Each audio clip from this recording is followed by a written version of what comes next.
to study growing transit needs in Northern Virginia to order. This is, I believe, our second meeting, and today we're coming from the Northern Virginia Transportation Commission building. Thanks to MVTC for hosting us. Our first order of business, I guess, is to call the roll. Senator Eben. Here. Delegate Sickles. Here. Senator Servo. Here. Senator Boysko. Delegate Austin. Delegate McClure. Here. Delegate Delaney. Here. Alcorn. Here. Paul Smedberg. Kate Mattice. Here. Michael Sargent. Here. Mr. Chair. Thank you. And I know that Mr. Smedberg is coming from a Metro meeting, so he'll be joining us shortly. The first or the second item on the agenda is the report from the chair of the technical working group, and Alan Fry of MVTC has convened the working group, and we're ready for your report. All right, thank you, Mr. Chair. So the technical working group, for the first time on September 10th, started out with a very vigorous discussion from the members, and several of the members are actually here in the room observing today. The working group got a preview of several of the presentations that you're going to see today and discuss. But several themes emerged from that first meeting. We talked a lot about concerns about the cost of living in Northern Virginia, recent reports about population loss, the area's ability to compete with other regions. How do we reconcile these concerns with the discussions we need to have about funding transit and engaging with the business community? One of the other themes that came up is, as we talk about funding down the road, making sure we don't take any funding from existing transportation partners. I think that's a theme that we're going to hear over and over again from that group. Also, we talked a little bit about transit, and overall travel patterns have really fundamentally changed since the pandemic. And as a lot of industries are adapting, transit is just one more of those industries that has to adapt in this new post-pandemic world. So a lot of discussion on that front as well, I think we'll have over the next year or so. We also realize that there's a lot we can learn from our peers across the country. We may get to that a little bit later today, but some of our subcommittees here at MVTC have talked about it. What have they learned? What are things they've done? What are things that we shouldn't do, should do, kind of following and learning from our peers across the country. Then also recognizing the complexity of funding in Virginia as well as across the greater region when it comes to Metro. It's complicated. We spend a lot of time talking about that, making sure that folks understand the complexity and what role that plays in how we decide how transit is governed, how it's funded, and then making sure that we include the important role that the state plays in transit. We have a very strong and long-lasting relationship with the state on that level, which we're very fortunate in Virginia to have that. So maintaining that relationship, and then continuing to work with all of our regional partners to define the transit needs. And we're going to get a little bit of that today. It's going to be an ongoing conversation. We're working very closely with Metro and with COG staff, really pulling together a lot of really important numbers, really kind of some big numbers that are out there. We're going to talk through that in a little bit as well, but making sure that all of that goes into this conversation as we try to seek a long-term dedicated funding. So when the working group met, we didn't have all that COG data yet, so we're going to keep diving into that here at MVTC and at the working group. That constantly is getting updated, so we're working with them closely on that. The working group's going to reconvene again in a few weeks, and we're going to start talking about potential funding sources at the regional, state, and local levels, the importance of land use, supporting transit ridership growth, and looking at some cost differentials between Northern Virginia and the rest of Virginia. That comment came up at the last subcommittee meeting and again at the working group. So that's my report out from the working group, Mr. Chair. Thank you to you and to all the members of the working group for getting the presentations in order and previewing them. And I should just say at the end of the meeting, there's time for more general discussion. So if members have presentations or data that they'd like to see at a future meeting, keep that in mind. And at the end of the meeting, we may want to vocalize those. Next, we have presentations on the transit agency's short and long-term needs, starting with the Northern Virginia bus agencies. And Alan, I believe you're going to make that presentation. Yes, thank you again, Mr. Chair. Here we go with the slides. Again, those queued up. Make sure folks can see them online.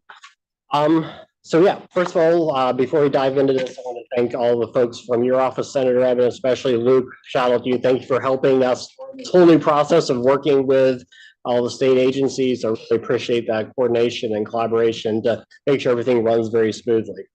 So we're going to dive right into talking about the bigger picture across a greater region, and then we're going to slowly dive down and come down to the MVTC level. So you can go to the next slide. A very high level overview of what we're going to talk about, the context coming down, defining the needs, what are the types of needs, and then we have some really important questions at the end. Not necessarily questions you have to answer today, but things to think about as we move forward throughout this process over the next year and a half. Slide. So some of these graphics are going to look familiar to folks who sit on DMV moves and all the working groups that go with that. MVTC is very involved in that. We're at the table in different ways at the staff level, at the regional partner level. Like I said, working very closely with them. But basically what we're going to start at is a very high level. You're going to see a lot of really big numbers that come out of the DMV moves effort. Those are for the greater region.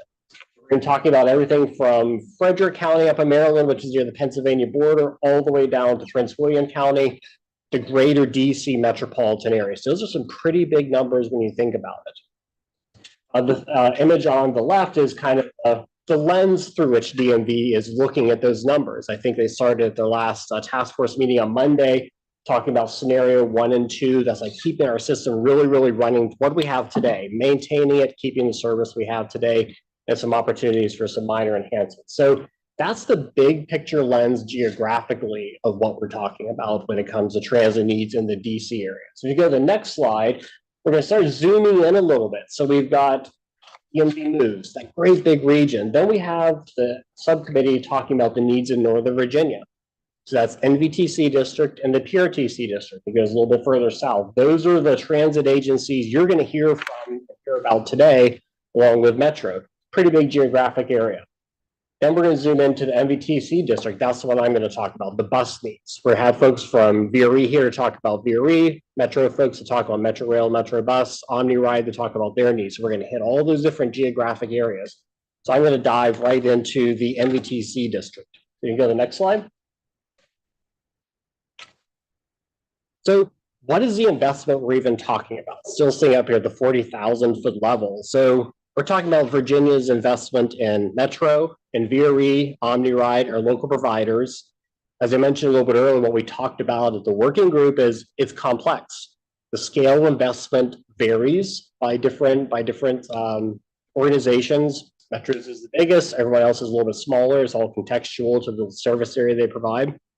There are multiple governance structures. There are two transportation districts that are up there.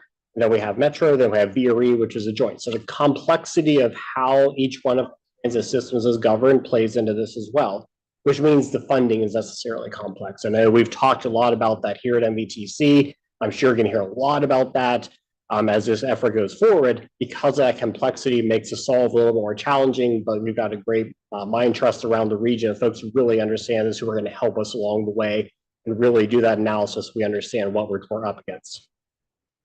And then we're going to talk a little bit about the existing funding that we have now, then the future need of funding. So there's what does it cost us to keep everything running today? What does any growth look like, whether it's capital growth, new rail stations, new buses, things like that, more service. There's a lot of different complexities that go into this. And then I think one of the fundamental things we always go back to in this conversation is talking about what transit means to the economy here in Northern Virginia. Seen the citation many, many times, $1.5 billion to the general fund from our transit system here in Northern Virginia. It's a significant amount of money. Investing in transit pays off. Every dollar that we invest in transit, we get $1 back and $1.60 more in economic activity. So it's a big picture framing of why transit is so important and the value that it brings. Next slide. So this is a snapshot zooming now into the NVTC district. So these are the 5 bus operators, a quick snapshot of the map. So you can see it's a pretty complex and comprehensive network of bus providers that are out there. All of them tie into Metro Rail and VRE and into each other in many different ways. So they are all very interconnected. Here at MVTC, we talk with all the providers on a regular basis. We talk to VRE, Metro. We have working groups about a variety of different topics that are really important to the everyday running of the system and maintaining of the system and the growth of those systems. We talk here about BRT, fare collection, zero emission bus, transit data, BRT, and transit technology are just some of those working groups that we have here. and that the authority as well has some work groups over there as well. We talk with them all the time. So everybody here in Northern Virginia talks a lot, and you'll hear a lot of those themes about communication and collaboration between DMV moves and here as well. But so now we're getting a little bit closer to the numbers. One more set of kind of caveats about the numbers. So we all spent a lot of time in the last couple of years and leading up to this effort in DMV moves is pulling together a lot of different from our transit agencies.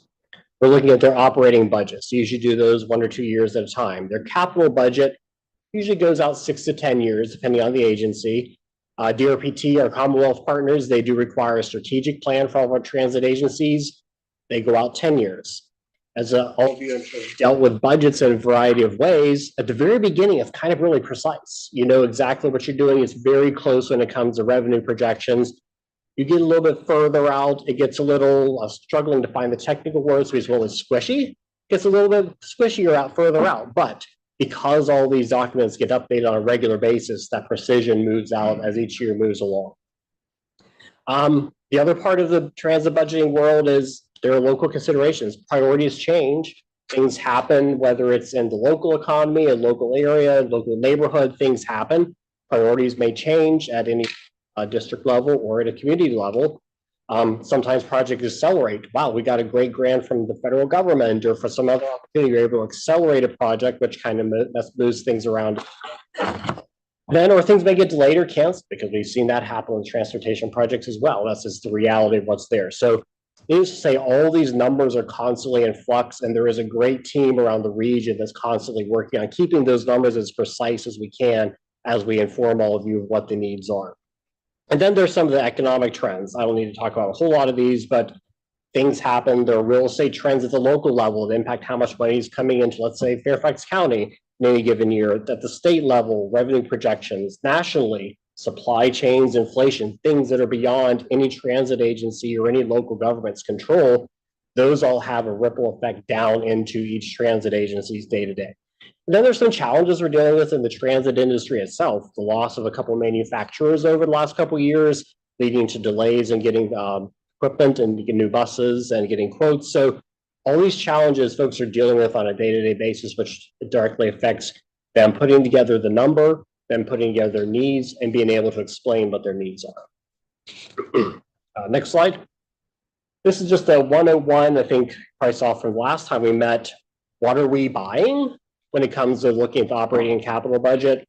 We're buying buses, we're just facilities, we're putting technology out there. But the biggest thing we can't remember is our workforce. The workforce is 70 to 75% of an operating budget in a transit agency.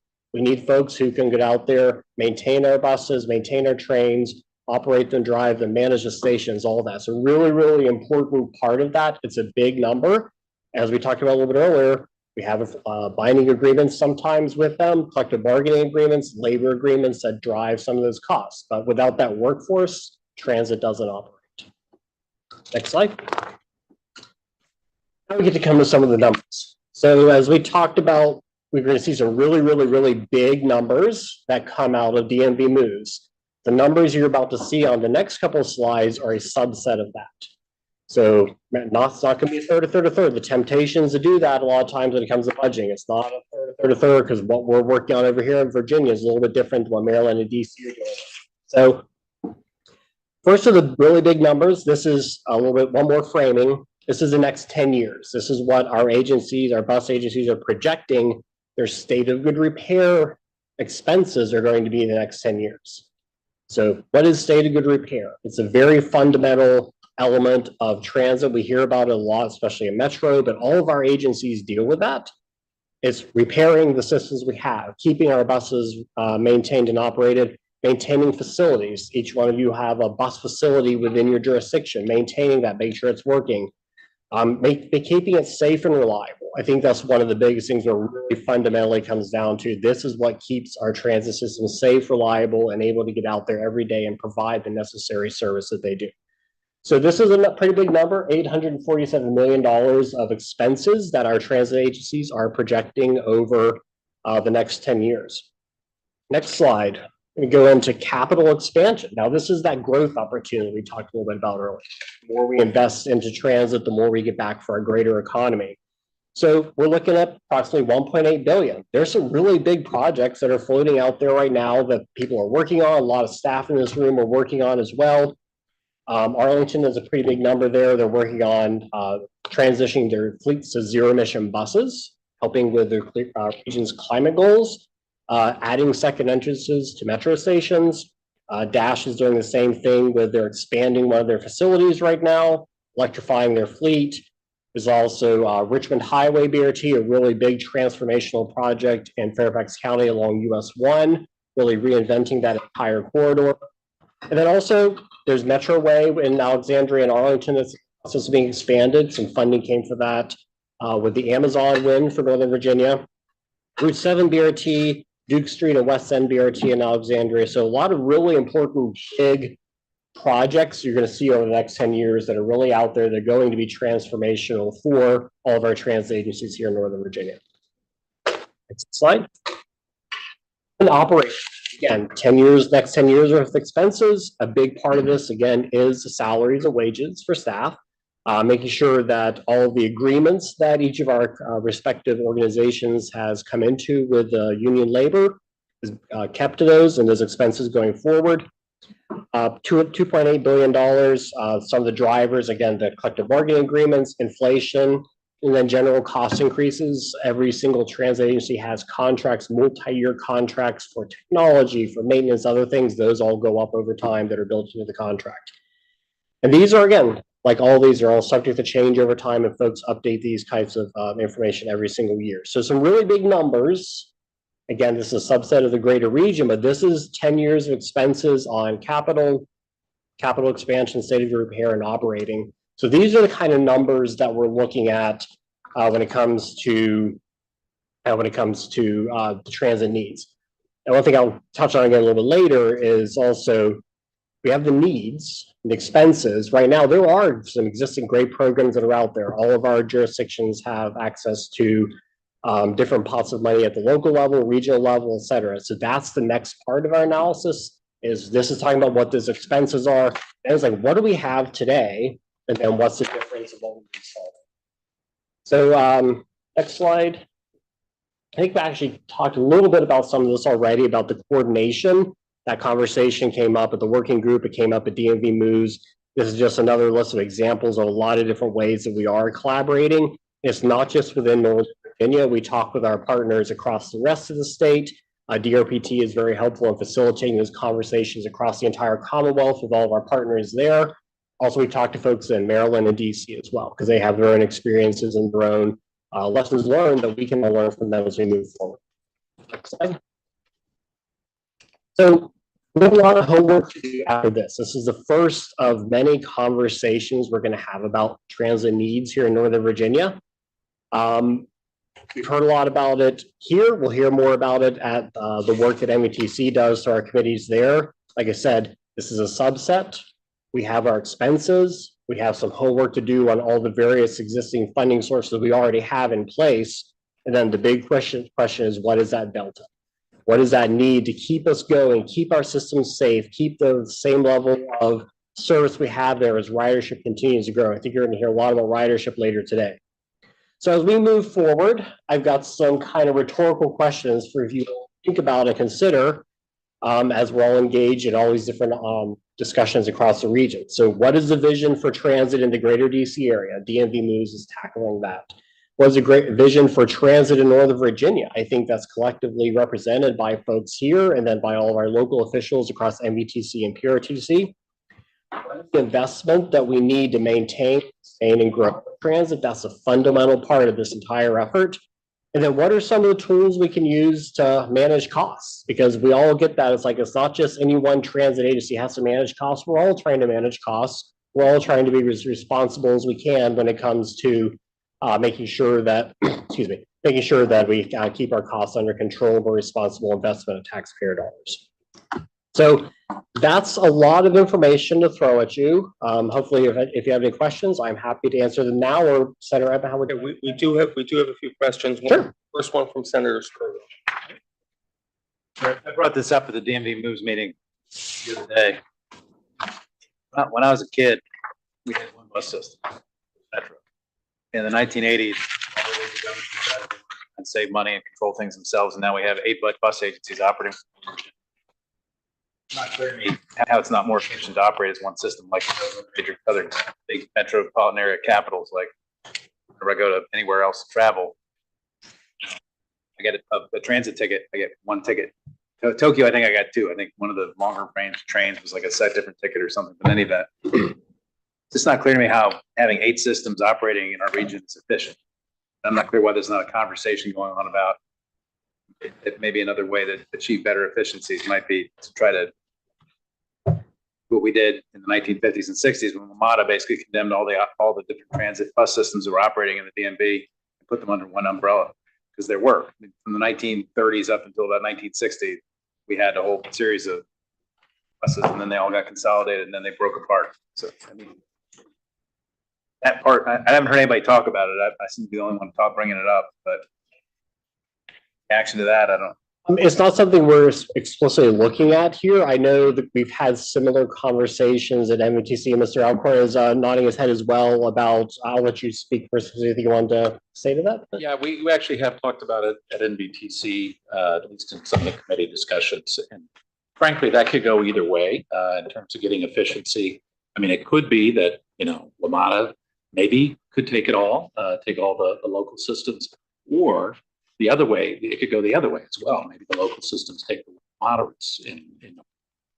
So there has been discussion. I think, frankly, for efficiency purposes, I think it's a valid thing for exploration at some point by somebody, because I've heard both things. I've heard, well, actually, if WMATA ran all the buses, it would be cheaper. And then I've heard if the local systems ran all the buses, it would be cheaper.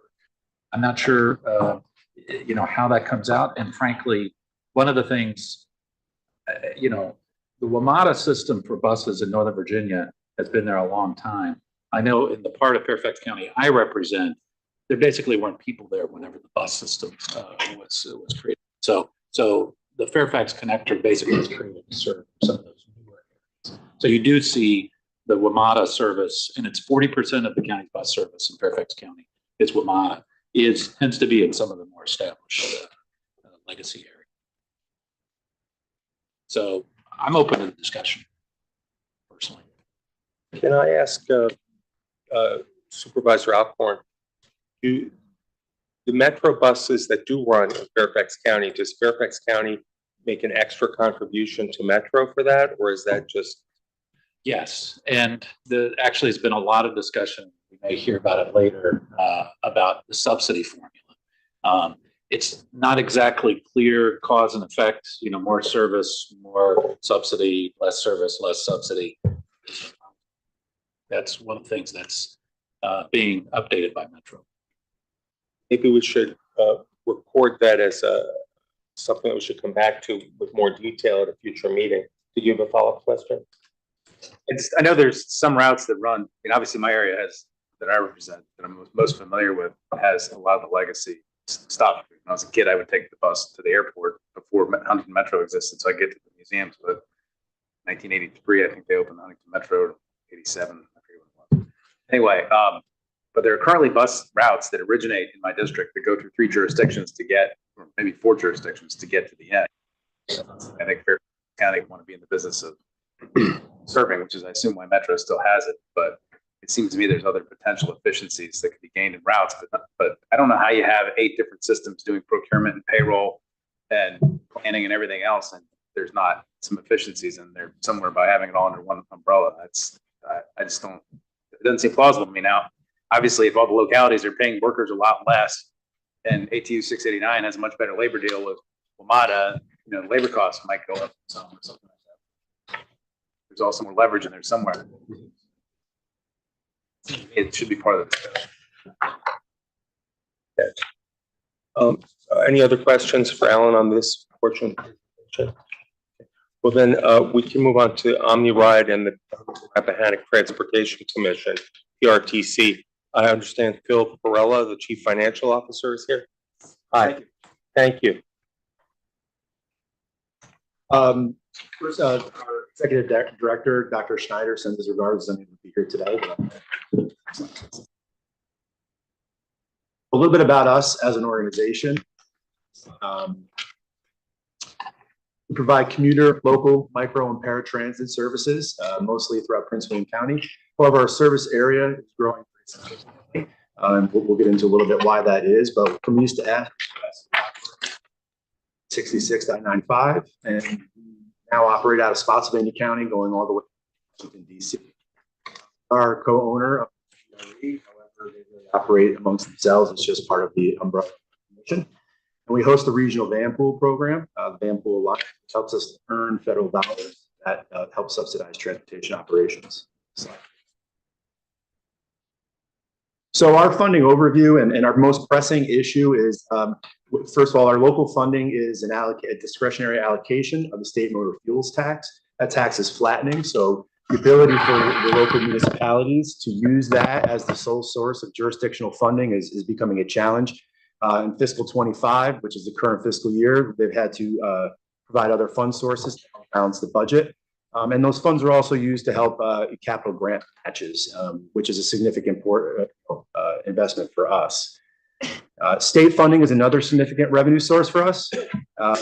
We get a lot of funding through DRPT and NVTC programs. DRPT funds us via subsidy as well as their merit program, and the NVTC commuter choice program it also helps fund commuter routes. Some of these funds are also able to be used for fleet purchases, which is very helpful to us.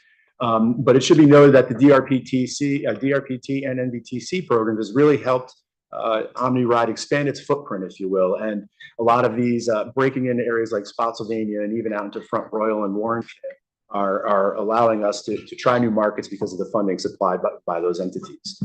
We do receive some customer fares. However, since a lot of those customer fares most of them are earned on our commuter routes, we do end up crediting back the state grants that we receive for those commuter fares, and then the local contributions to those commuter routes, they receive the credit for their share of those as well. And we are currently $0 local fare. On the federal side, we do earn some Section 5307 funding. A lot of that comes, about 50% comes through the Van Pool Alliance program. So that hosting arrangement is really beneficial to us. And then the rest is through our own operations. Like a lot of bus companies, transit agencies, we use those funds for preventative maintenance activities to upkeep our fleet as well as our facilities. And we also work with Prince William County to receive CMAQ allocations, congestion mitigation air quality, that allows us to buy new vehicles and fleet in a state of good repair. Mr. Chairman. Yes, Sickles. Explain again what no local fare means. How do you get to no local fare? What does that mean? No, basically, at the beginning of the pandemic, the agencies decided go $0 of our fares. So you ride the omnibus, you pay. If you're riding locally, that's correct. And then now they've continued that, typically because at the the revenue that would come from that is maybe not enough, if you will, to support fare boxes and cash collection and all those other sorts of things. However, with budget crunches, we are looking at that, and it's something that will be on the table for this coming budget cycle as well to reevaluate. Thank you. Next slide. And very briefly, we're about a $66 million operating budget, $15 million capital, roughly $80 million growing. As you can imagine, a lot of our capital needs are related to fleet replacement, as well as some facility upkeep. We have one much newer facility in Manassas, but we do have an aging facility on the other side of 25 years old that is continuing to need more investment. And so we're continuing to put work into that where necessary. But as discussed before, our operating budget is at 70-75% range of people, basically, and the costs and benefits related to that. And that's all I have, unless there's any questions. Yes. Did you say how many cars you're keeping off the road with the bus fleets? Or is there I apologize, I don't have that number, but I could certainly follow up with that, sir. Okay, thank you. That would be helpful. Any other questions? Okay, we can now move on then to. I was just gonna, yes. possible, Mr. Chair, just for the group to understand the difference between local bus and commuter bus, because I know that's a distinct Sure. goal within OmniRide, just so the group understands the two different service types. Sure. Local bus is really within Prince William County, bringing people throughout into jobs, medical sorts of things, education within Prince William County itself. The commuter bus service is really to take people from Prince William County area into areas north for Thank you for this point. We now are going to move on to Railway Express, VRE. Mark Jofield, the Chief Financial Officer, is here. Good afternoon, committee members. I'd like to give you a little bit of background on VRE and how we've arrived at the position we're in currently. Dive into the numbers. So next slide, please. VRE was really created as almost an experiment back in the late 80s and early 90s to say, how can we get workers into the downtown core? How can we provide extra capacity in the I-95 and I-66 corridors? And it really was an experiment. We cobbled together rail cars from different providers, all that kind of thing, and it worked. And so as we've grown over the years, we've expanded our capacity in three different ways. One, we've added trains. Two, we've made our trains longer. And three, about 10 years ago, we went out and bought a whole new fleet, expanded the fleet, and got bi-level cars, carrying more people per car. So in 2019, we were really at a very stable place as far as ridership. Most of our peak trains were at capacity, and we were very constrained by our relationships with the host railroads that we run on. The only option that we had at that time to add more capacity was to make our trains longer. And so we applied to Smart Scale, we applied to the I-66 program, and we were able to get money to lengthen the trains, lengthen the platforms, to go along with the longer trains, all of that. And then two things happened. One was the announcement of the Transforming Rail in Virginia program in late 2019, a $4 billion effort to build a new long bridge, add track, add a bypass down in Springfield, all kinds of major improvements that are really just going to change not just VRE, but also Amtrak in Virginia. Really great. And then we all know what happened in 2020, the pandemic, VRE in particular, having a market that is primarily, white collar office employees, a total change in our ridership market. So we are in a position, we don't need to provide longer trains. We need to provide more trains in different times of day, whether that's off peak, reverse, weekends, whatever. And that is not a thing that's going to happen quickly, but that is where we are. We have to go from being a commuter railroad to really being a regional railroad. Next slide, please. I mentioned TRV. I also want to mention the recent purchase by VPRA, Virginia Passenger Rail Authority, of the Manassas line, which is the other line that we operate on. I think it's really a credit to the Commonwealth, both the previous administration and this one, that, when TRV was announced and then the pandemic hit, it would have been very easy to say, I'm not sure we're going to do this. But this really was a generational kind of an opportunity. And the Commonwealth has really plowed ahead, and that is going to be to VRE's real long-term benefit. So all those capital projects I mentioned, and ultimately being able to separate the passenger rail and the freight rail in the 95 corridor, and then the Manassas line doing that same thing to the west. Also offering us the potential to have a new midday storage location in Alexandria rather than downtown in DC. So between now and the completion of Long Bridge, let's call that early 2030s, we have some opportunities to introduce weekends, to improve our schedule, maybe to add a few trains here and there. But after Long Bridge, there is the potential for VRE to have an entirely new service concept, not just to get workers into their offices, but to get kids and their parents to activities, to get retired people where they need to go, to get people to take reverse trips, all the different kinds of things that people need in the region. Next slide, please. Thank you. I don't want to spend too long on expenses, but just to give you an idea of where the money goes. So our current year operating budget is $118 million. More than half of that, if you start it at 12 o'clock and go down, around the clock, are the access fees and the midday storage that we have to pay to the hosts that we operate on. And then the other big chunk down there at the bottom is our train operations and maintenance contract with Keolis. If you keep going around the clock, things like debt, things like diesel, things like insurance, which is really becoming a big issue for us. We have a lot of big chunky costs in order to deliver VRE. Next slide, please. Before we move on to the next. Yes, sir. Can I ask, is the train operations and maintenance include the labor cost?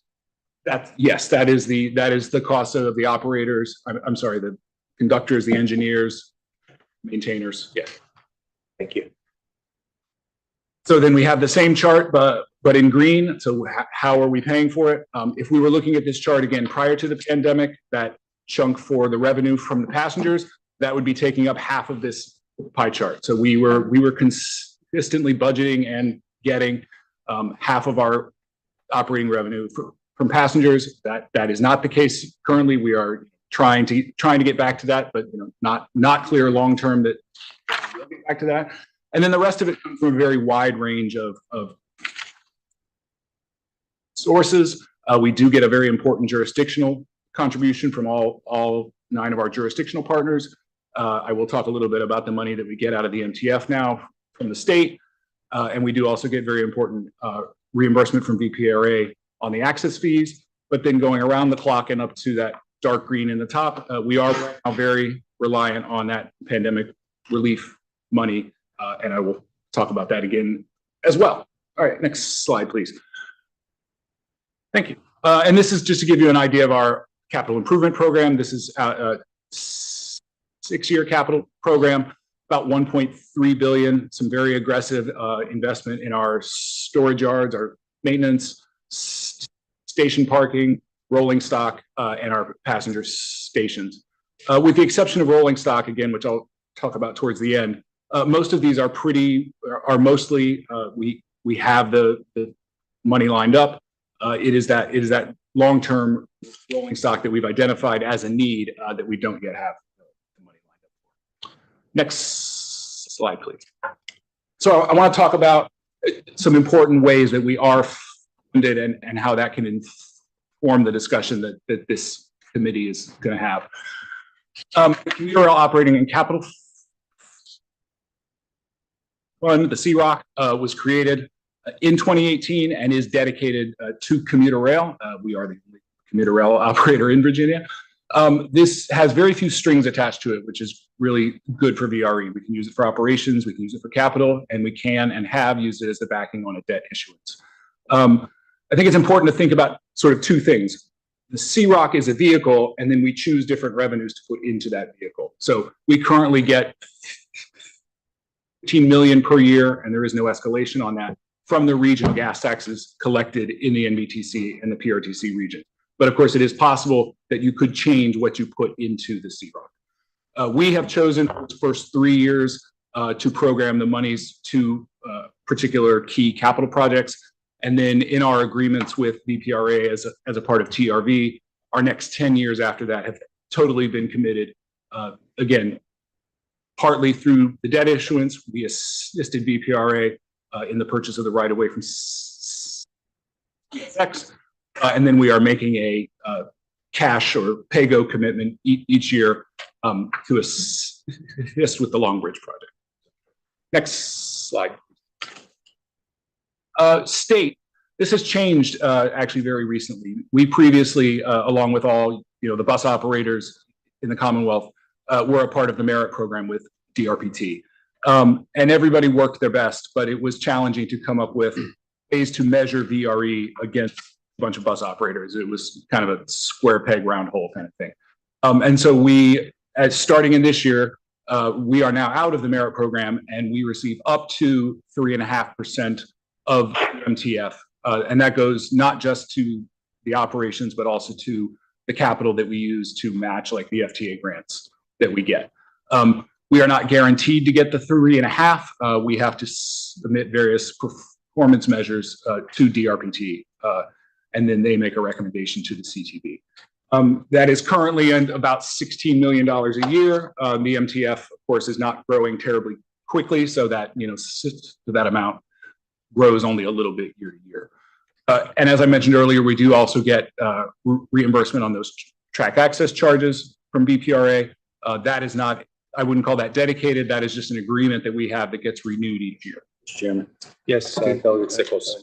Tell us where Master Rail Authority is getting their money. They give to the.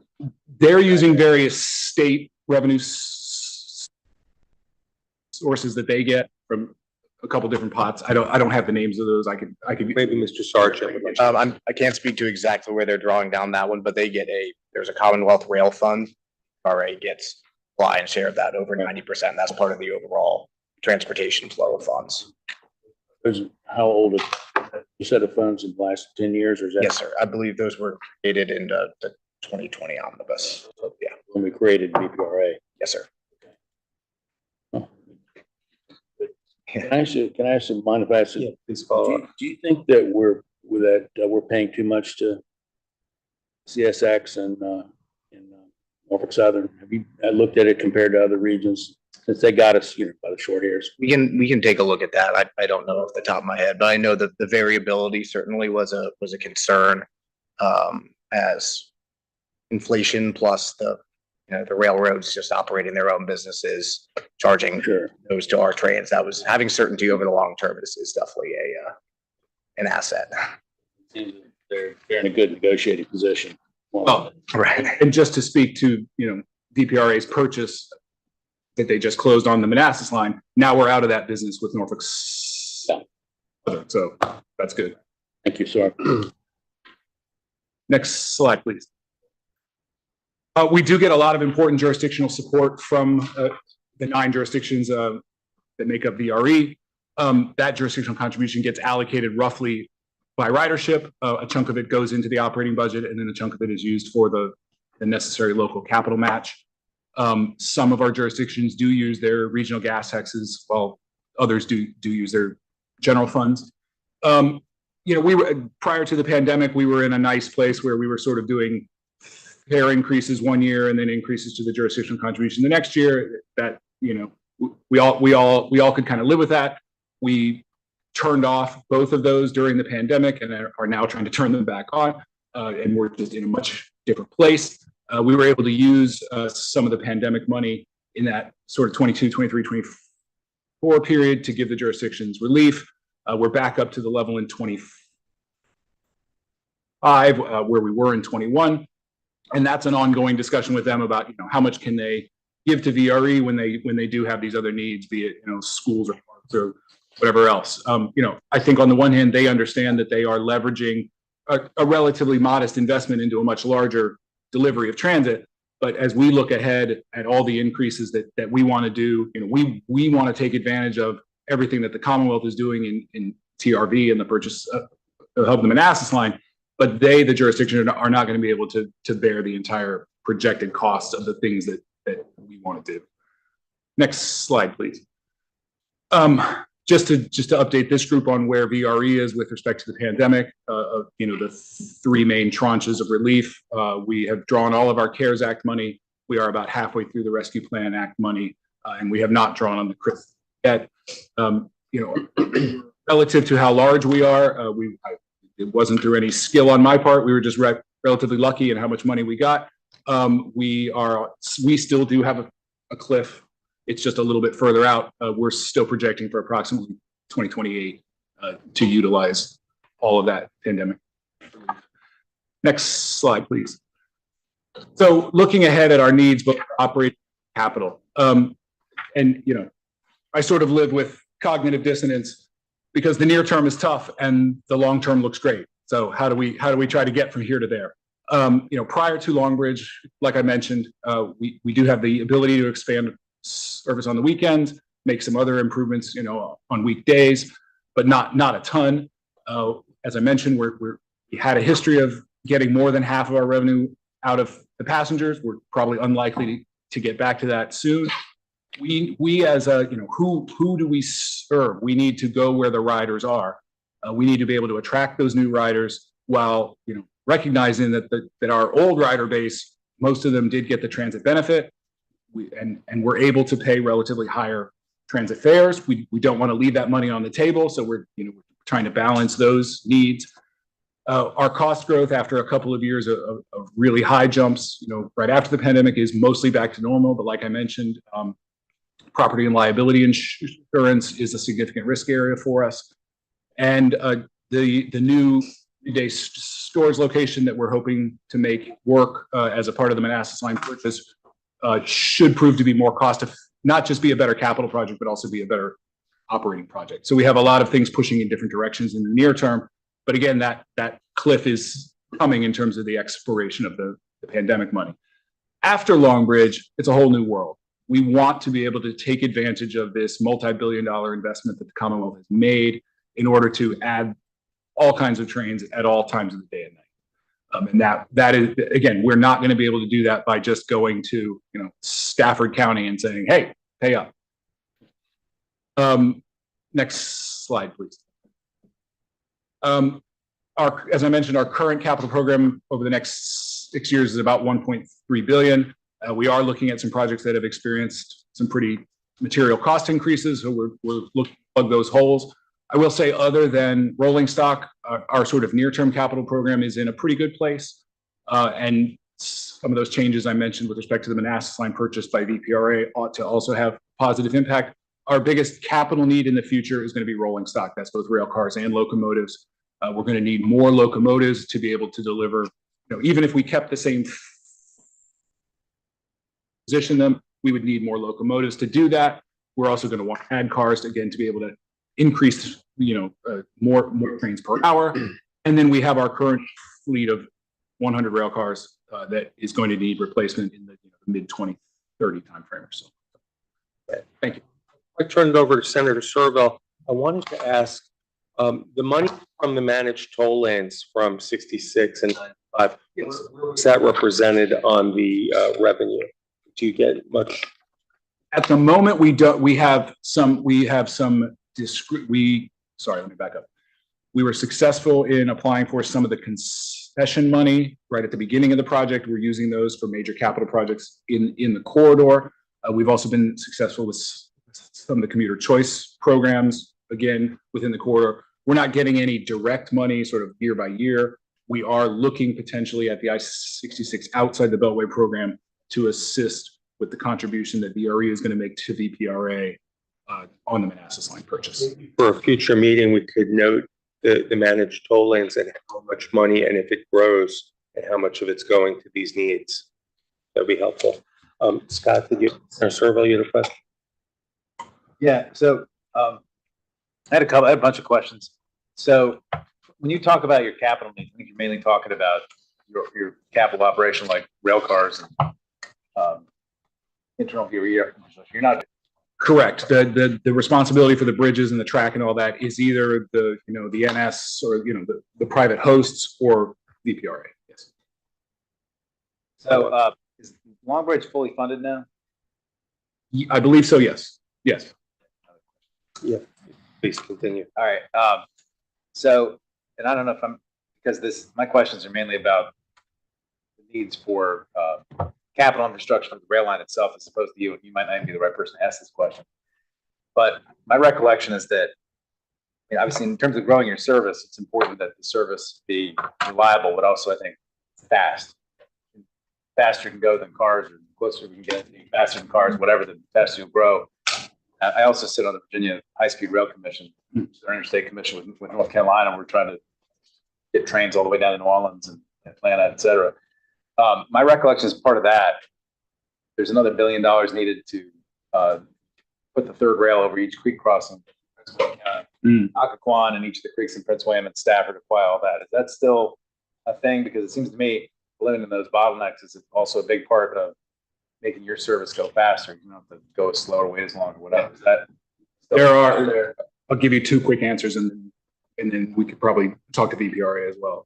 There are definitely investments that VPRA is going to be making in the third track all throughout that corridor, all throughout our service area. It's not going to have 3 tracks all the way from beginning to end, but they're going to be areas where there will be 3.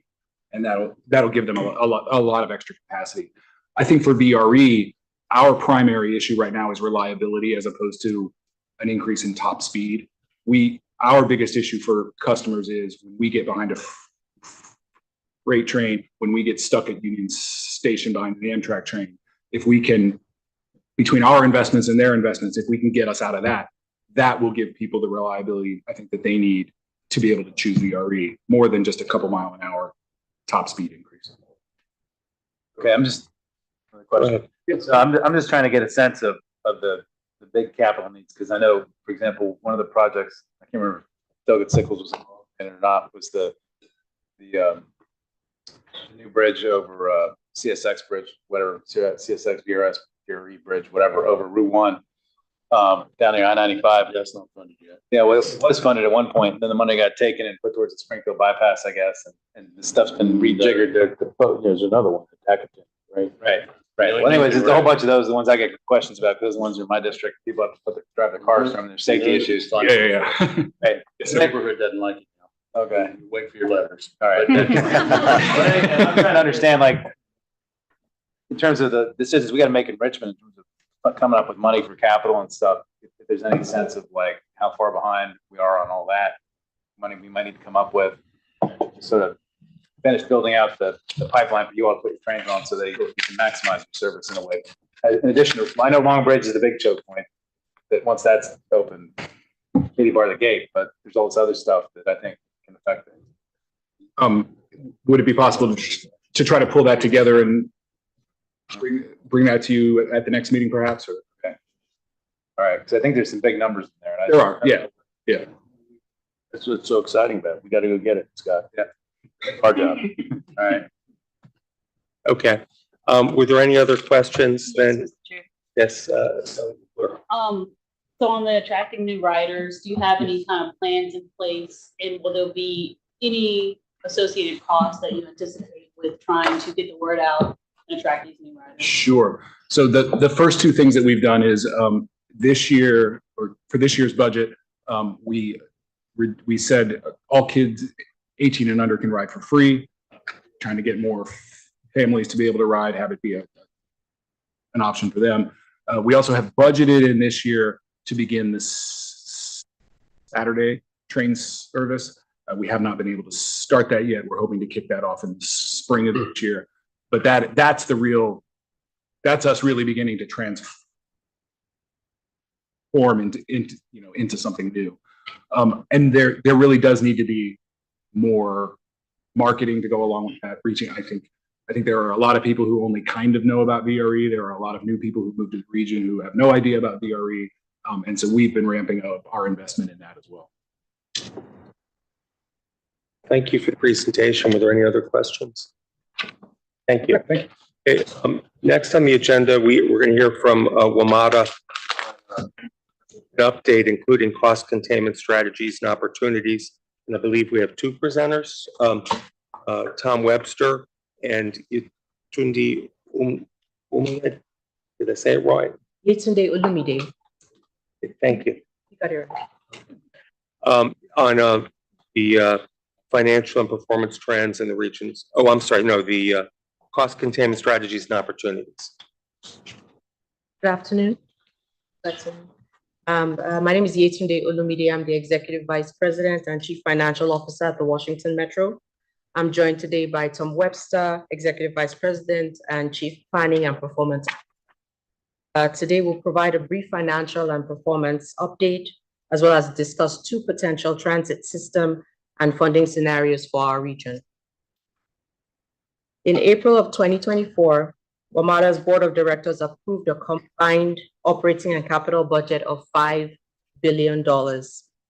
This budget addressed WMATA's looming operating deficits with additional contributions from our jurisdictions, allowing us to avoid draconian service cuts that would have decimated the region. Through this budget, we were able to maintain most service at FY24 levels, with only modest fare increases focused on optimizing service within available funding. Next slide, please. Thank you. Again, Chief Planning Performance Officer at Metro. Just briefly here, we recently completed a benefits of impacts of transit investment study, looking at the whole region and transit's benefits to our residents, communities, and the region as a whole. I'm happy to provide this to the detailed report to the subcommittee. Wanted to highlight here considerable impacts on, of course, the economy, the environment, avoided car trips, avoided parking, and avoided road construction costs as a result of transit's presence here in our region. And this parallels, this is again for the whole region, the whole DC region. This parallels many of the findings from NBTC's work, more focused on Virginia. Moving to the next slide. WMATA's operating budget supports the Metro Rail, Metro Bus, and Metro Access services that are vital to our region. Our FY25 operating budget totals about $2.3 billion and is funded through jurisdictional subsidies, passenger and non-passenger revenues, as well as the remainder of our federal relief funding. As with transit agencies nationwide, federal relief funding played a critical role in bridging Metro's funding needs and ensuring continued delivery of essential transit service as the region continued to recover from the COVID-19 pandemic. Metro will exhaust the remaining of the ARPA funding in FY25. Metro continues aggressive management of expenses by identifying administrative and operational efficiencies. WMATA held its FY25 gross operating expenses at FY24 levels. And on the next slide, Metro's total capital budget for FY25 is just below the $2.6 billion mark. Total investment in capital projects for FY25 is $2.3 billion, with the remaining $247 million used for debt service. The FY25 capital budget continues projects to improve customer service, safety, communications, state of good repair, and sustainability. Our capital improvement projects will support Metro through new vehicles, the construction of bus garages, modernized wayfinding, and upgraded communication and cybersecurity systems. On the next slide, Metro is actively managing expenses, pursuing new revenue growth opportunities, and optimizing service. The FY25 budget increased fares, as well as implemented reoccurring savings across our operating and capital budgets. Our targeted service reductions and strategic system planning focus on optimizing service within available resources. In addition, as part of our commitment to 0% growth in gross expenses for FY25, Metro implemented a wage freeze for all non-represented and Local 689 employees. On the next slide, we show briefly how we made that happen in FY25. $25 million in administrative efficiencies and cost containment in the capital budget. We also had about $38 million in the budget savings from the salary freeze for non-represented employees, as well as Local 689, and $50 million of recurring cost efficiencies in the operating budget identified by our cost mitigation task force. And on the next slide, we want to do some more cost savings in FY26.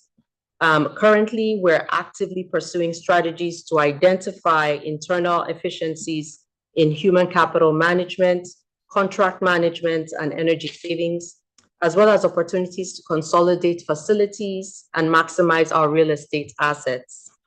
Our technology platform continues to allow us to operate more efficiently through software management and enterprise system integration.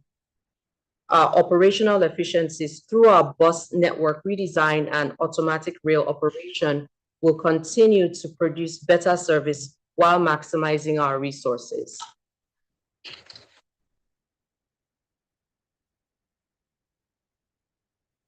So like most transit agencies across the country and in our region, Metro Rail, Metro Bus had a pretty significant drop off in ridership when the pandemic hit. Bus recovered more quickly than rail, but very pleased to report and share here. I think what many of you know, we've had 42 consecutive months of year-over-year ridership growth on both combined with Metro Rail and Metro Bus. We are in fact leading the nation now in Metro Bus ridership recovery. In recent months, we've actually exceeded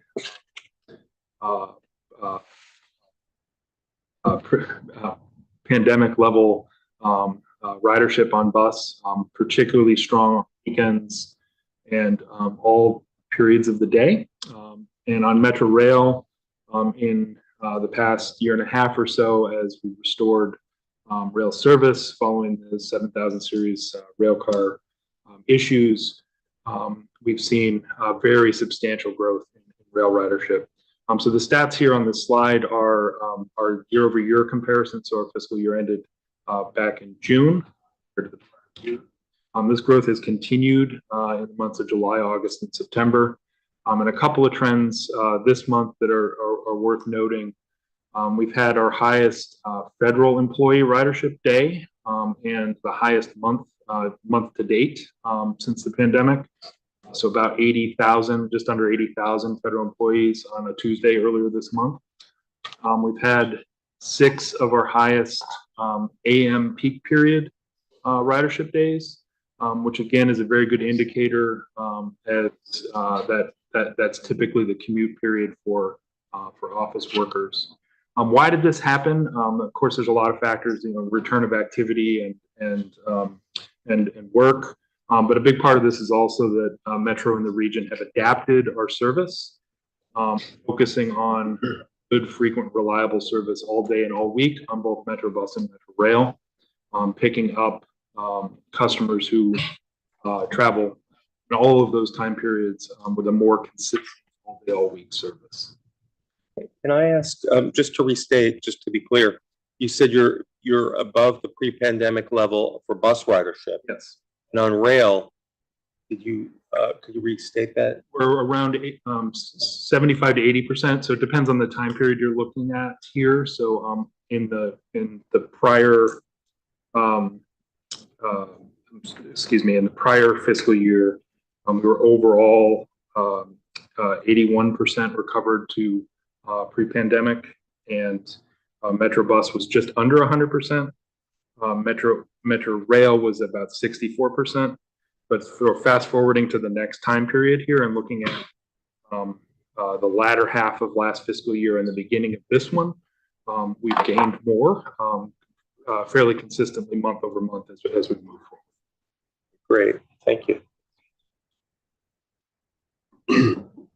Another factor on the next slide, we know the things that are most important to customers are frequent, reliable service and safety, both personal safety on the system. Very pleased to report we've had our lowest crime on the system in 5 years. And this fourth quarter, so the period from April to June, this year was down 40% compared to the period the prior year. Of course, that reflects a number of things. Metro has taken a number of actions on having special police officers on trains, increasing enforcement on both on bus and on rail. We've hired crisis intervention specialists to interact with customers and try to mitigate some of those issues. And then, of course, increased our community outreach events across the region. So, very positive trends here. In one thing that is, of course, important to all of us and to our customers and potential customers. On the next slide, just focusing on, we have recently completed our retrofit of all of the just under 1,000 fare gates across the Metro Rail system, all 98 stations. Started just over a year ago. We have retrofitted the gates with higher, stronger saloon-style doors. Is the height of fencing around those fare gates. Both reduced fare evasion down 82%, which is very dramatic. It's increased revenue as a result of that. And there is a very significant public safety benefit to this as well. As we've issued citations, we've been able to identify fare evaders who are also people with warrants or firearms, and that has also contributed to the overall safety of the system. Yes, Before- Delegate McClure. Before we move on, do you have that number for increased revenue? Is it- We do. So year over year, and it's so we're anticipating revenue, or we're seeing revenue growth overall as a result of increased ridership and as a result of fare evasion being down. We'll get you specific numbers on sort of life to date and what we project for the next fiscal year. Thank you. Yes. Before you continue, I did want to ask one other question about the labor cost being with frozen wages for fiscal year 2025. Is Local 689, is that the only union, or that's the one that you negotiated successfully with? Was it negotiation or arbitration? It was negotiation, so we just concluded on that negotiation for Local 689. That contract is the time period for that contract is FY25 and for the next 4 years. So we negotiated a 0 in the first year for a general wage increase, and then a 3%, and a 3.5% in the fourth year. And are there other unions that are yet to be negotiated with to see if they might match that kind of arrangement? Yes, we do have historically, some of the other unions follow suit. 689 is the largest. We're looking at police coming up in the October timeframe, and so more to come on that. Thank you. Yes, Delegate Sickles. And you must have done some sensitivity analysis on the cost of parking. Yesterday, I'll give you another reason why, probably small reason why traffic is up, or good news is that traffic on the highways is really bad now. So I had to go to 16th and K yesterday, Huntington area. It would have taken me an hour to get there in a car. So, well, I'm going to take Metro to McPherson Square. It's $5.50 each way, but I had to pay $5 or something to park in the garage, which is empty. I mean, it's a big garage. You got 3 garages. One of them shut down. It's ugly. I wish you would do something about that. The other one has other parts of it shut down, but the one big one that's 20 years old is maybe 20% full, 15% full. And how much of that is, how many more people might ride if they didn't have to pay another $5 to park? So I can start that. Through FY24, we were down about 16% compared to budget on our parking revenue estimates. So down roughly about $5.5 million. What we've seen through the years and through pandemic is that parking tends to trail rail ridership. So the more rail ridership has grown, the more parking we tend to see. For FY24, we're budgeted right about 70% pre-COVID ridership. We did not meet that mark quite as much. There was a mix between bus and rail, and also a mix between longer distance trips versus shorter distance trips. And so there's a mix in there. But what we are seeing, even as we started the first few months of FY25, is continued growth, both in ridership for rail and for bus, and also in our parking. So we expect, we expect that the revenue will follow suit for the ridership changes that we're seeing. Just to add, I think to your question, Delegate, looking at fare the policy, considering the whole price for the whole trip is part of the sensitivity analysis. Traditionally, we've had a fairly consistent parking rate charge across the whole region with some small variations. This last round, when we increased the rail and bus fare, we did not do a parking fee discount. And we are certainly, as we look at fare policy going forward, that is a factor in trying to set the prices for the overall trip. And to your first point, love to see all that congestion on the roads, because that means people will choose to ride. Okay. The next slide, start to look at the structural operating deficit. So as mentioned earlier, Metro faced a significant operating deficit, which had been previously mitigated through federal relief funding. With the completion of the federal relief funding, the FY25 budget faced a $750 million deficit. Through collaboration with our jurisdictional partners, FY25 approved budget addressed immediate funding shortfalls to present a fiscally responsible budget. Our jurisdictional partners increased their FY25 and 26 contributions above the previously legislatively mandated 3% cap. This additional investment from our jurisdictional partners helped to reduce this deficit. Unfortunately, it didn't completely eliminate the deficit. WMATA continues to rely on the use of preventive maintenance transfers to the capital budget to alleviate pressure on the operating budget. On the next slide, like most of us are experiencing around the globe, Metro's aggressive use of preventive maintenance transfers is placing considerable strain on the capital budget. Preventive maintenance costs for operating maintenance eligible for reimbursement from the capital budget, subject to FTA approval.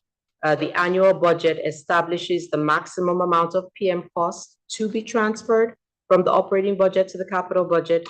Historically, Metro has budgeted approximately $60 million, but that increased through the last few years. Over recent years, Metro has used aggressive PM transfers to relieve stress to its operating budget, while short-term maintenance activities do not change. This lever can provide relief on the operating budget. These transfers decrease capital funding for infrastructure projects and are accelerating Metro's looming capital deficit. The increased borrowing needed to fund the higher preventive maintenance transfers means that Metro now projects it will reach its debt limit in FY28, and new capital funding will be required to address ongoing system safety, renewal, and modernization projects. So on the next slide, and many of you are familiar with the state of good repair. Our region and the federal government have made a massive investment in the fixed infrastructure, vehicles, and capital assets across the region and the metro system. With that comes really an obligation to continue to rehabilitate, replace, maintain, and modernize that. Due to lack of investment over the years and a number of other issues, Metro and the region had a very significant backlog of overdue state of good repair needs. The region's work to identify dedicated funding for Metro program has produced very significant results on this, or enabled very significant results on this front. We have reduced that overdue work, that overdue maintenance, rehabilitation, and replacement work quite substantially. And just for a moment here, this red line is a net number. So as assets are used and age, they fall into potentially a backlog. So that red line representing the reduction in the backlog is both work to catch up on things that are overdue and work to prevent things from going into the backlog. That investment through dedicated funding, through PREA and other capital investments has driven down that overdue work. resulting in improved performance of the Metro Rail and Metro Bus systems. And certainly that's contributed to customer satisfaction and ridership gains. Next slide. One of the, or a couple of the significant challenges that are associated with Metro's funding here are PREA funding on the both the federal side and the match from the Virginia, Maryland, and the District of Columbia, as well as dedicated funding. We're not indexed. So PREA all the way back to 2008, 2009 has stayed at the same level, 300 million total, and dedicated funding back to 2018 at that $500 million level. So ordinary inflation would eat away at the value of that over time. And then we've had very substantial construction cost escalation during this period and all of the inflation impacts of the pandemic. So the value of that money is now about 340 million lower than it would have been had it been indexed to inflation. Capital funds, as Yetunde was mentioning earlier, have also been used for preventive maintenance, operating expense. So those funds are generally intended for rehabilitation and replacement capital work, but to fill operating budget gaps in the most recent years and now projected over the next couple, it has reduced the capacity of our capital program. What does all that mean? Essentially, we're going to run out of borrowing capacity in FY28 and have a very much smaller capital program for state of good repair, maintenance, rehabilitation, and replacement without the injection of new investment through the capital program. That in turn will lead to performance issues. We'll shift from a proactive capital program where we address issues before they're issues to a reactive one where we're chasing things and trying to fix them breaking, not the kind of situation we want to be in. And performance will decline, and eventually we will have safety concerns with assets across the system, and that sort of spirals, as you can imagine. So, the answer, part of the answer to this is to seek ways to restore the value of those existing funding sources, bring them up to what they would have been had they been indexed to inflation, and then index those new baseline dollar amounts future, and source those from funds that can be borrowed against, so revenue sources that can be borrowed against. And our estimates are if we can achieve about a $340 million increase in investment and have those characteristics tied to an inflation index and bondable, we will be able to sustain the Metro State of Good Repair program for a decade or more in the future, depending on how those things are structured and exactly what the fund sources are. Yes, Mr. Sargent. Sorry, Tom, is that $340 million additional per year? That is a 2028 estimate of the incremental amount needed to restore the value of PREA and dedicated funding. So then Would that be all at once, or would it be, or is it every year that would repeat? it would, to achieve the goals that we're laying out here, it would need to happen by 2028. And then that fund source and the underlying base fund sources, so the 500 million and the existing 300 million, would need to be indexed. And then that new total grow with inflation over time from sources that can be borrowed. And then this does not include any expansion, right? This is just state of good. This is strictly state of good repair, and keeping the system we have working well into the future. Mr. Chair. On the next slide, and I won't read this whole thing, but I want to illustrate again, Metro's capital needs, state of good repair needs, and system needs are largely reconstruction, rehabilitation, replacement, and maintenance of what we already have. Some of those are major construction projects, and some of those are life cycle reinvestment programs, which are essentially capital maintenance programs like elevator replacements, escalator rehabilitation and replacement, and a lot of back of house things that customers don't see, but they know when they're like drainage systems and things like that.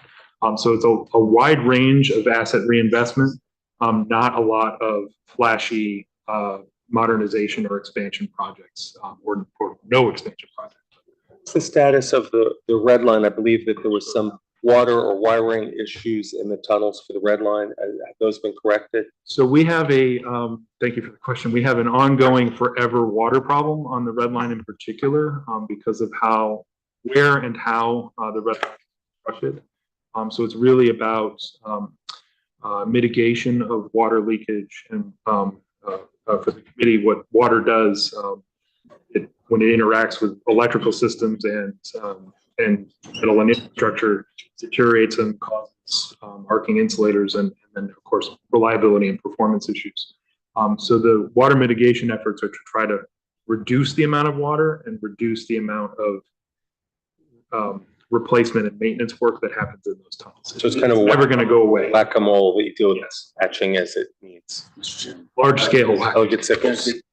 Is there a permanent solution for the red line that we just don't have enough money to fund? No, it is one of these life cycle things. We're going to be reinvesting in the infrastructure in the red line due to water issues for its whole. Can't be fixed. It can't be fixed forever with a permanent fix. Require, again, periodic capital. That's true of, importantly, that's true of almost all of the infrastructure and assets over different time periods. So some things last 5 years, 10 years, 50 years, but that reinvestment has to happen at some point based on the condition and the life cycle of the asset. On the next handful of slides here are related to DMV moves, and there's some overlap with some of the other presentations here today, but I did want to emphasize the task force met, I guess that was earlier this week, and heard from the advisory groups on some initial recommendations. I want to highlight here the focus on integration and the customer experience, but then also to the senator's comments earlier, the potential for cost savings and cost efficiencies in some of these areas. There's a lot more work that has to be done, and complicated things to be navigated here, but there are potential efficiencies and either revenue gains or cost reductions that could come from better coordination and collaboration across transit agencies in our region. Yes, Supervisor Alcorn. So on that one, yeah, it would be helpful if maybe Metro and NBTC could get us maybe just a summary of where there have been efficiencies on the expenditure side. There's been coordination both across Metro and, say, the local transit agencies. Maybe what's some of the potential? Of course, yes. And then the next 3 slides to Deputy Secretary's question earlier, we're really looking at this from the DMV move setting, and then at Metro in this 4 scenario layout or framework. The first is what's it going to take to continue operating our existing service and maintain the region's assets, transit assets into the future. Second scenario is how do we do that plus optimize the region's transit. So we are underutilized equipment, partly due to operating challenges and other issues, but there are opportunities to grow service without acquiring new vehicles, without major new capital investment for expansion or that type of thing. So imagine improved frequency using the existing rail and bus fleets, using them at different times of day, or expanding their use at different times of day, and leveraging what we already have at a relatively low incremental cost. And beyond that, opportunities to maximize service to acquire new rail cars, new vehicles, new storage capacity. And then beyond that, potential for expansion of the system, the region's transit system, metro rail and metro bus systems. What DMV Moves has discussed so far on the next slide. Before we move to the next, I want to turn to Senator Sturville for a question. I was gonna wait till the end. We can do it now. Oh, if you want. okay. We can do it now. My question. What's the status on core capacity? My understanding is that it's been supposed to select some kind of a preferred alternative or something like that for a long time now. Every time I ask them, I always hear it's like this fall or 3 months out or something like that. And one of the alternatives is the blue. I'm very excited about for that to be chosen. I'm just curious, what's the time frame on that? So there are a number of issues. So stepping back, we have east-west capacity and reliability and system redundancy challenges. So essentially from the Roslyn Tunnel through downtown to Stadium Armory, there's a limit on how many trains can travel through that part of the system. And therefore, there are limits on how many trains can travel on the branches of the system. We have, as a region and as Metro, been studying these issues for a very long time, and went out to the public with a variety of potential investments to correct those issues. One of which was the blue, a circular rail extension, adding a line that would essentially go from Roslyn across downtown to Union Station, down through southeast into Prince George's County, National Harbor, over the Woodrow Wilson Bridge, Virginia, up to into Alexandria. That study has essentially been on hold as we have no resources, no investment, no revenue source to advance a project certainly of that scale or of smaller scale. Our existing funding sources at Metro and for Metro in the region are entirely focused on state of good repair and modernization. We've essentially had a little bit of planning money to advance the study, but at this point it's on hold.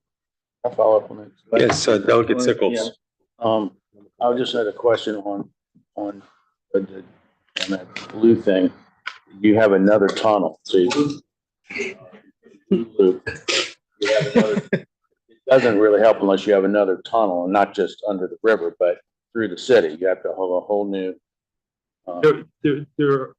Delegate, there are a variety of alternatives to relieve that pressure. Essentially, the current constraint is the tunnel, the track and the tunnels from Roslyn all the way to Stadium Armory. A comprehensive solution to that challenge would do something like the blue loop. There are smaller scale investments that could alleviate some of that congestion and redundancy challenge.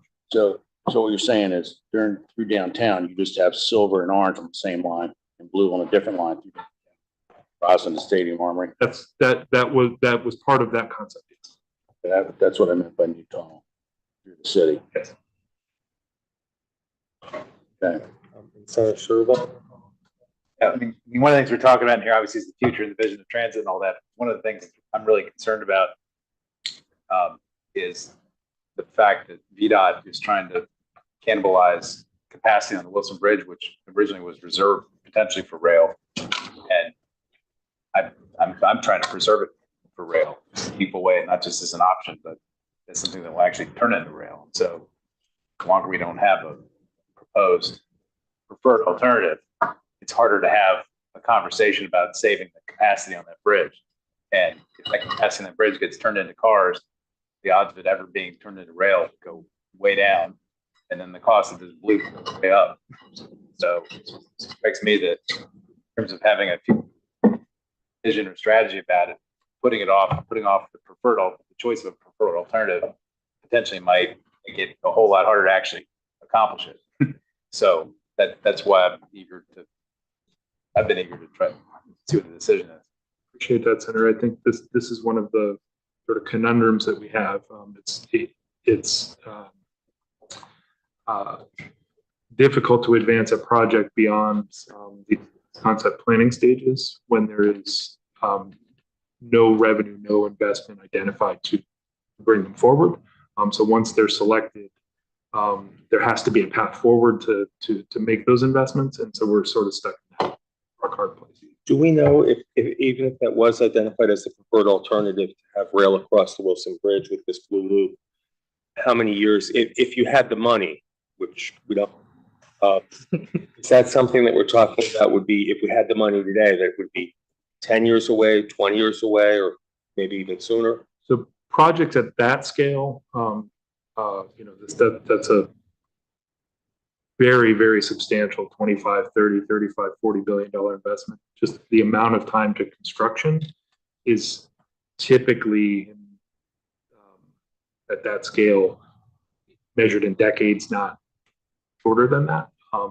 Certainly, if this region rallied around it and found ways to expedite it and found the investment to advance it, it could be, that type of schedule could be brought in. The scale of that type of project is typically.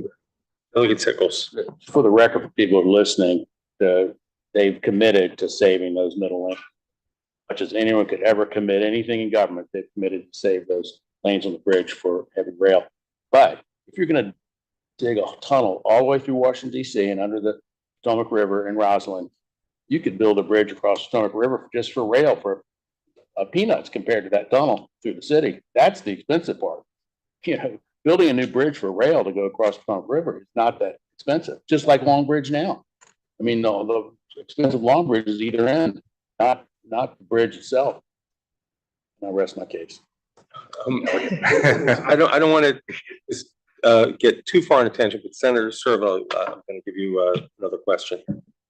Yeah, and I had two more questions when they're done, but I would just note at the last DMV Moves meeting, I brought up the possibility that right now Virginia and Maryland are fighting over hot lane extensions over two Potomac River crossings. We already have one hot lane crossing on 395, and as part of any concession negotiation, it could be potentially part of a compromise. Part of it could be using hot lane tolling to fund transit capacity enhancements over the river and into Maryland. There's 250,000 vehicles that go across the Wilson Bridge every day, and hot lanes wouldn't have 250,000 vehicles in them. Toll on the Potomac Bridge or whatever. Hot lane tolls generate a lot of money, I think, and not only could it fund other capital needs in the short term, it can fund a loop in the long term. So anyway, there's things happening right now that can be taken advantage of if there was a vision. There's no vision to try to take advantage of it. That's a problem. Okay. Do you want to hold your other two questions till the end of the presentation? Sure. Okay, why don't you continue? There's, I think, just two more. And again, these are from the Parallel DMV Moves effort that advisory groups and the team supporting this effort have done some work to estimate the region's overall transit needs based on this frame scenarios. I'll just call your attention to the metro part of these for right now. We estimate that our needs for FY 2028 for the scenario one, which is our existing service and state of good repair, are essentially that restoration of the purchasing power of dedicated funding in PREA to support the state of good repair capital program with all the caveats and notes that we discussed earlier, and then an investment of about $140 million in operating to avoid the use of capital funds to support the operating budget. So restoring that operating budget capacity for a total of $480 million in 2028. On the next slide, the metro portion of this is again looking at using our existing capital assets, vehicles, equipment, and infrastructure, both on the bus and rail side, gaining some incremental service out of those assets. So increasing service frequency, increasing the use of 8-car trains, expanding weekend operating hours, and then implementing a first phase of the Better Bus Visionary network, which would include increasing frequency and improving service, really, again, focusing on all day, all week frequency across the region, and the potential for some things like overnight airport connections on bus and services like that. So about 120 million more in this scenario for a total of 600. So these are additive, scenario 1 and scenario 2. I believe that concludes our presentation. We do have some items in the appendix. If the Senator Serville's got a follow-up question. So one of the things that I brought up in the DMV Moves meeting, I don't think I've got a real clear answer to it, was the possibility of coming up with funding via either tax districts around metro stations to recapture the value that the private landowners gain from having a station right next to their property. I know the Silver Line already has some of those districts, and that was what partly what funded the Silver Line. But I was curious how many other stations in the system had that type of a tax district in place. I assume beyond the Silver Line. Second question I had was, whatever it's worth, I got this from a Freakonomics episode. How Americans love innovation and hate maintenance. But it was talking about the systems across America are totally underfunded. The other thing it pointed out was that in a lot of other places, they are leasing development rights on top of stations to help fund transit systems. And I know that there's been a little bit of that in Metro, maybe Huntington, I think, and some others. But I'm just curious if the system has ever sort of examined how much revenue they might be able to drive if they attempted to lease development rights over stations, even in places like the Silver Line, by the way. I mean, I was talking to somebody the other day about the possibility of building things on top of Silver Line stations right down the middle of the road. So, I mean, if you all ever looked at that, give me numbers on that. So those are my two questions. So on both of those, there's certainly follow-ups both for this subcommittee and the DMV Moves setting. I know that there are other tax structures in urban areas around stations across the region. We don't have inventory of that with us today. I think certainly we have a joint development program and have had a great deal of success across the region in some locations and less so in others. Typically, these are partnerships with our local jurisdictions in those station areas, so not metro controlled in many cases, like the Silver Line. But I think as the region is considering options here, the DMV Moves group bringing back some of those alternatives and potential paths forward is certainly on the table for the next round. Was the Potomac Yard Metro funded in part with a special tax district? I am not the expert on that, but maybe somebody in the room is. I think it was. It was. Yes. Just one that comes to mind. I don't know how common it is outside of the Silver Line. Okay. So, you know, are there others, like perhaps in Prince George's County or other counties that were founded with special tax districts? There are others, and we can certainly follow up with more information. Thank you. Okay, does that conclude your report? With a question from Supervisor Alcorn. Yeah, Senator Serville's question. Air rights are acknowledged in the Reston Comprehensive Plan as a potential long-term. The economics just don't work at this point. So it's in there. And I would point out a casino is not in the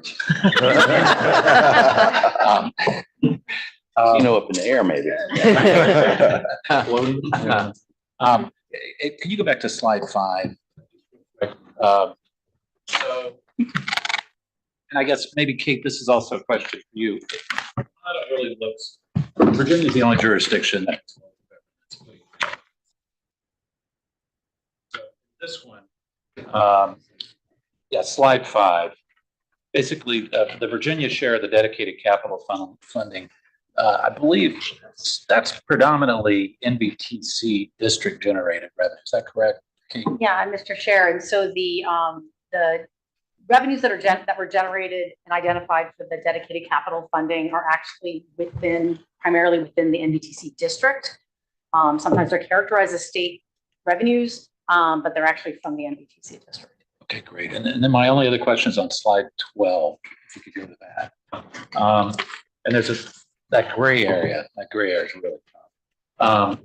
Regional investment. This is one of the reasons I think it's really important for this group to look not only at what the deficit is and future needs, but also how are we paying for transit now? Because this actually shows, what we did after we blew through the 3% cap. And that, at least at the local level, was not assumed to be a permanent situation. I know we're looking at it again, and the state as well is looking at that. But if you add, the gray stuff together, it's gone up quite a bit. And so I think it's important for this group to look at where that money comes from, as well as how we fund any additional unfunded needs. And I'll just tell you on the local level, it's basically the real estate tax. It's property taxes that are local level, and honestly, it's too much of a burden on that single tax, in my opinion. But I'm a local guy here, so thank you. Thank you. Tom and Yetunde, thank you for the presentation. And if you could remain, because we're going to have a presentation from Deputy Secretary Sargent on some financial and performance trends for WMATA. I want to ask you to. Absolutely. Thank you. Thank you, Mr. Chair. Before we get started, Delegate Sickles. Just one thing, and to think about, and maybe not answer now, is that how this study has a longer, thing, 2-year study, and then we've got DMV moves, which is on a much faster track. Does anyone want to talk about at some point today how we're going to work together on these two things? I don't know, Mr. Webster, if you have any thoughts on that, or maybe you can save them for later. You can think of how you're going to make all these things make sense. I can give that some thought. I'm not sure I can resolve it. Okay, thank you, Delegate Sickles. Okay, so Deputy Secretary, the floor is yours. Thank you, Chairman. Appreciate the opportunity to present. And then I do want to thank you, Tunde and Tom. We've spent hours and hours going through these materials, including yesterday. And so nothing here is intended to be kind of a gotcha or meant to be adversarial. This is just what the data is telling us, and why I wanted to put these figures in front of the committee is a lot of talk is about on the revenue side, but I see a lot of other challenges that I think if we want transit to not only be sustainable, but also to thrive in the long run, this group and others in the region will have to think creatively about some of these challenges. Next slide, please. And so I'll just really quickly, I'll touch on ridership, because a lot of what the focus has been on has been since the pandemic. But if you look back at the previous decade, the trend was downward. So this is a longer term one that I think requires some grappling with. On the financial side, again, we're talking revenues. I think we also have to look at the cost side of the ledger. And then when you look at this region compared to peer metros and look at the costs on a unit basis, it does look like we are paying more than what other regions, relative to what we're getting than what other regions do. And then, again, there's some underlying challenges, I think, regarding just long-term sustainability of the infrastructure, population and job density, and then the impact of remote work. So I'll touch on each of these. Next slide, please. So I think first, some good news. While, as we've said, the overall ridership in the region is not yet recovered to 2019 levels, as Yetunde and Tom said, not just for Metro, but across all the regional operators. That's both here in Northern Virginia, in the district, in Maryland, across all the regional systems. This region does lead its other legacy transit cities with 83% of ridership. And again, there's a lot of talk about service driving that. And so the left bar there in the light blue is the service levels measured by vehicle revenue hours. That's just the number of hours transit vehicles are out available for service. And then ridership is on the right. There doesn't appear to be a clear one-on-one relationship when we look nationwide that between service and ridership relative to 2019. So I think it's a really interesting question to ask, what has this region done well that others have not, and what can we learn from that in terms of ridership recovery? Next slide, please. Again, stepping back, looking more long-term, so you can see pretty clearly the impact of the pandemic. However, I do think it's really important to wrestle with what happened before. So the top blue line is Metro Rail, the middle line is Metro Bus, and then the gray line at the bottom, that is Northern Virginia operators, so VRE, all the local bus systems. And those are ridership numbers on a monthly basis. And so we see a long-term decline in Metro Rail ridership, about anywhere from 15 to 20%-ish, depending on where you pick the endpoints. For Metro Bus, it's roughly flat, and then the regional systems also roughly flat up to the pandemic. Obviously, there's a big ridership decline there. Next slide. Before we go, Mr. Chairman, could I? Yes, Supervisor Alcorn. Thank you. So I guess I would ask Metro staff, I mean, this picks 2010, and I know 2010 was kind of a tough year, in terms of, well, there are issues with gas prices and other things. This reminds me a little bit of planning for your 401k, and you pick a year, like best returns during this year and that year, worst returns, could you comment on that in terms of what would this look like if it were a different time period, say 20 years?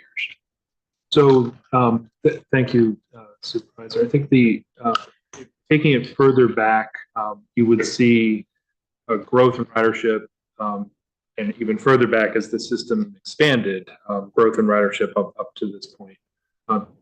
To comment on those trends just briefly, and linking it back to what we were talking about earlier, on Metro Rail, much of this time period was when we were having degradation of assets due to lack of investment, and then significant reliability, safety, and performance issues.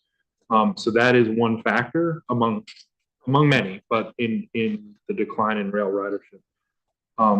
The emergence of things like ride-hailing services, Uber, Lyft, that type of thing happened in this time period, and changes in work patterns and other things.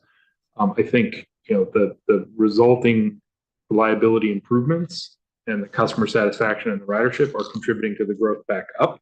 And certainly there's a ways to go to get back up to these levels, but part of that decline was due to that lack of investment. On the Metro Bus side, this time period saw very substantial growth in congestion on roadways.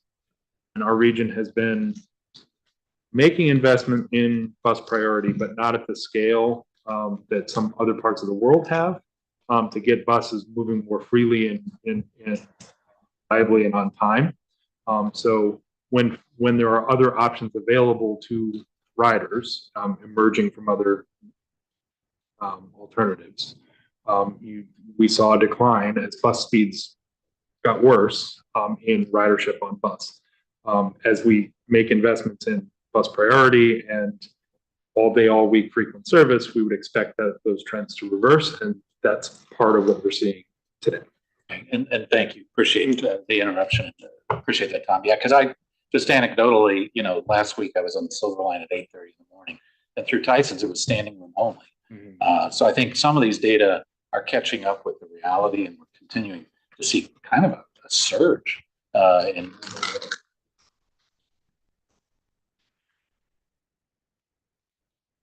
Next slide, please. And this gets at to a little bit of what Tom was just talking about. So this is, again, stepping back, this is all regional systems.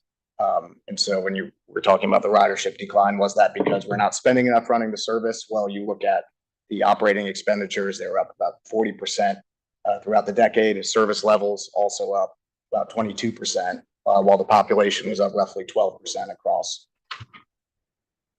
And total trips fell, again, roughly 14% across all operators, and the trips per person, of course, obviously.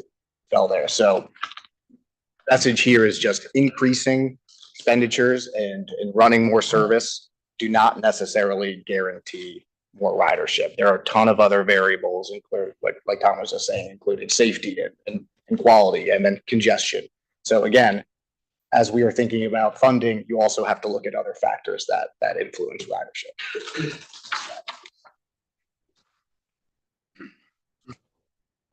Shifting to the cost side of things, again, just another regional comparison, including all operators. Like I alluded to at the beginning, when you look at a regional basis and lump together all of the operating expenses and essentially figure out how much are you paying per passenger trip on transit. This region, both in the years directly preceding the pandemic and since the pandemic through 2022, and I'll touch on that in a second, has been spending more per trip than our peer regions. I do not know exactly why that is, but I think that is a fundamental question that we have to grapple with. Is it because of service quality? Is it because there's not enough service? Is it for other reasons? But I think that's a fundamental question here is why are our costs higher? Next slide. Before we advance from this slide, I want to turn first to Senator Servo and then to Delegate Sickles. Given that that's the cost per trip, whether or not the cost, the number of overall trips is down by a larger percentage in our region versus the other places like New York City or Philadelphia, because it just strikes me that we lost a lot more proportionally. That would drive up our per trip cost. Right, and so almost all of the regions here did also experience a ridership decline. It was not on the same scale as ours. Yeah. Scale that makes our per trip cost go up higher because the scale is different, right? Well, that questions why the base was where it is as well. And again, I think, you know, these are all open questions. I'm not going to have all the answers here. I just want to pose these as something that this committee, DMV moves, et cetera, should look into on the expense side as well as just the revenue side. And I think some ideas there, if you go to the next slide. I'm going to ask Delegate Sickles to get a question. Well, I just want to make a final question, but we use this heavy rail system to plan our development in the future. So if you build a system that goes into Loudoun County way in there and nobody lives there yet, you're going to have higher cost per trip because no one lives there and no one's taken it yet. So is that a factor? We have a brand new station in Alexandria that is not, they're going to build density around it. It's not being used. I remember when Eisenhower Avenue was in a parking lot. When we stopped at Eisenhower 1 second after we left Huntington, and no one ever got on and off the train. Look at it now. You got National Science Foundation there. You got this huge everywhere. So this is more than just that. Another thing, if you want people not to ride it, you wait longer in Metro Center, Gallery Place, and LaFont Plaza for the next train coming through. Mm-hmm. So we can't have service reductions like that. People won't ride it. Just an opinion. Okay, Supervisor Alcorn. Thank you. Could I just ask Metro, do you have more recent data than this? We do, yes. I mean, this is looking at a period that's now more years old, and be happy to share. Yeah, how does that data look? So just to comment on this, there are a couple of factors. Certainly when ridership plummeted during the pandemic time period, our costs did not. We, through federal relief and other things, we continued supporting transit in this region and kept the workforce employed. Things. So it's a math problem there where ridership went down and costs continued to grow, but the driver of that big delta for us and everyone else was the drop in ridership. I think to the tail end of this period, we also had 7000 series rail cars out of service, which in turn meant less service, still had the same level of costs, but ridership down in part because of less rail service. So there's a number of factors in here, and trend-wise, as our service has improved and as ridership has grown, these numbers have all improved. Thank you. And just to clarify, yes, 2022 is the latest federal data available that allows apples to apples across all the regions. So we expect the latest batch to be released in the next coming week. So this was not cherry picking 2022. That just happens to be the latest. Look forward to the new data. Next slide, please. So this is zooming in on Metro Rail. Again, this is the largest provider. To Tom's point, this data is now old in 2022. This is 2 years ago. Like you said, there were significant service reductions because of the 7000 series procurement issues that required full trains. However, you go to preceding years, you do see both on the left, that's on a per passenger mile traveled basis. So that factors in ridership. On the right, that's a vehicle revenue mile. So that's just what it costs to move one train car 1 mile. That doesn't factor in ridership. In both cases, you had a fairly significant growth in Metro Rail's costs. I think Delegate Delaney had a question. Oh, Yes. Yeah, thank you. No, that's okay. You kind of answered it with Delegate Sickles' question, so I was gonna let that go. But I guess while I've got your attention, on this chart we were talking about with the ridership costs. I mean, this just maybe I'm not on the right side, but anyway, the one we were There just are on. lots of charts. Yeah, I know they apologize. can. No, Yeah. it's fine. It's fine. That was the cost, just to clarify, for the system to run per passenger. That's not like the cost that the passenger. And I guess what I'm kind of Yes, interested in correct. is how that's kind of correlating to what people tend to spend on Metro also. And I think that kind of also goes to the earlier point that Delegate Sickles made about, parking plus getting on the Metro. I mean, if you have to park, I mean, you're spending about $20 to get in and back for a day of work. And so comparing that to the cost for the system, obviously those, you bring one down, you can bring the other down. But I think some of the factors that Delegate Sickles mentioned about the expansion of the lines and whether or not the population's there yet to match that, that was kind of, I think, part of my question. And so, Metro did just have a fare increase that wouldn't be recognized here. So fares over time do tend to go up with inflation, although not necessarily keeping pace. And it depends on the mode as well. So the fare box recovery in terms of the portion of costs that fares cover for bus is traditionally lower than that for rail and lower than commuter rail. So that's changed. And then post-pandemic, that recovery is lower than it was historically. Gotcha. Thank you. Next slide. So then again, just trying to parse what the explanations here could be. Alan said before that the labor is the predominant cost for transit services. Certainly that's true for Metro Rail.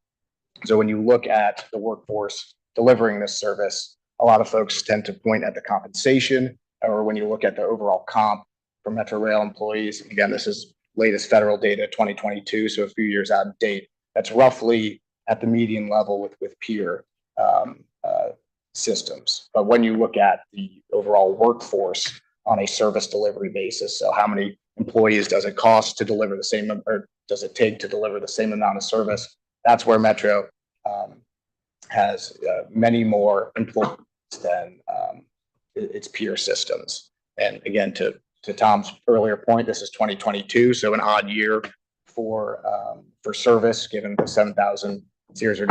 But again, to look at it from a financial sustainability point of view, this certainly indicates that Metro's workforce is on the larger side. Next slide, please. And also looking at by function, look at where the money is going. There's a whole discussion at DMV Moves and elsewhere about you've got the fixed costs versus variable costs. So variable costs are service, is what folks tend to think about. And then the fixed cost is on your facilities and then overhead. So when you look at Metro compared to other systems, and this is just rail, the cost centers tend to be weighted more towards the fixed cost side of things. So your facilities maintenance, your GA, and this is adjusted data after we had some discussion about data quality issues here. So as we think about trying to balance the budget, so to speak, again, just taking the bulk of the budget because they are fixed costs when they are including services such as cleaning the stations, maintaining the stations. I think those absolutely have to be part of the station, part of the conversation in order to reach long-term sustainability. Next slide, please. And this gets a bit to that sustainability point as well. So when you look at the operating subsidy, and this is for all three jurisdictions, so or four if you want to include Virginia's split responsibilities here, the overall operating subsidy has gone up 78% from FY 2014 to FY 2024. So that does not include this last round of supplemental funding.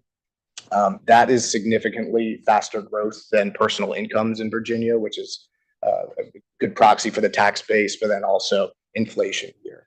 So going forward, as subsidies continue on this path, I think it's important for the region to understand this without further conversation around why this is happening. It has the potential to cut into other essential services or, again, require more resources. Next slide, please. It's, I want to give Senator Surville a question. Mike, how does that chart compare when you look at it, the expansion of Northern Virginia incomes? Mm-hmm. So that data only goes back to 2017 was what I could find for the region, and I could not find Northern Virginia specifically, but I can look at it. So I think my guess would be it would be a little higher than that, but not significantly so, but I can get you that data. Oh, yeah. But I mean, I think if you compare Northern Virginia incomes versus the growth, it's a lot closer than if you look at the rest of Virginia, which large parts of our state incomes are pretty flat. And or the increase is really small, right? I mean, the numbers that we best up hearing things is scales different than they are in the state where the average median family income is like $40,000 per household. Up here, it's like 135,000.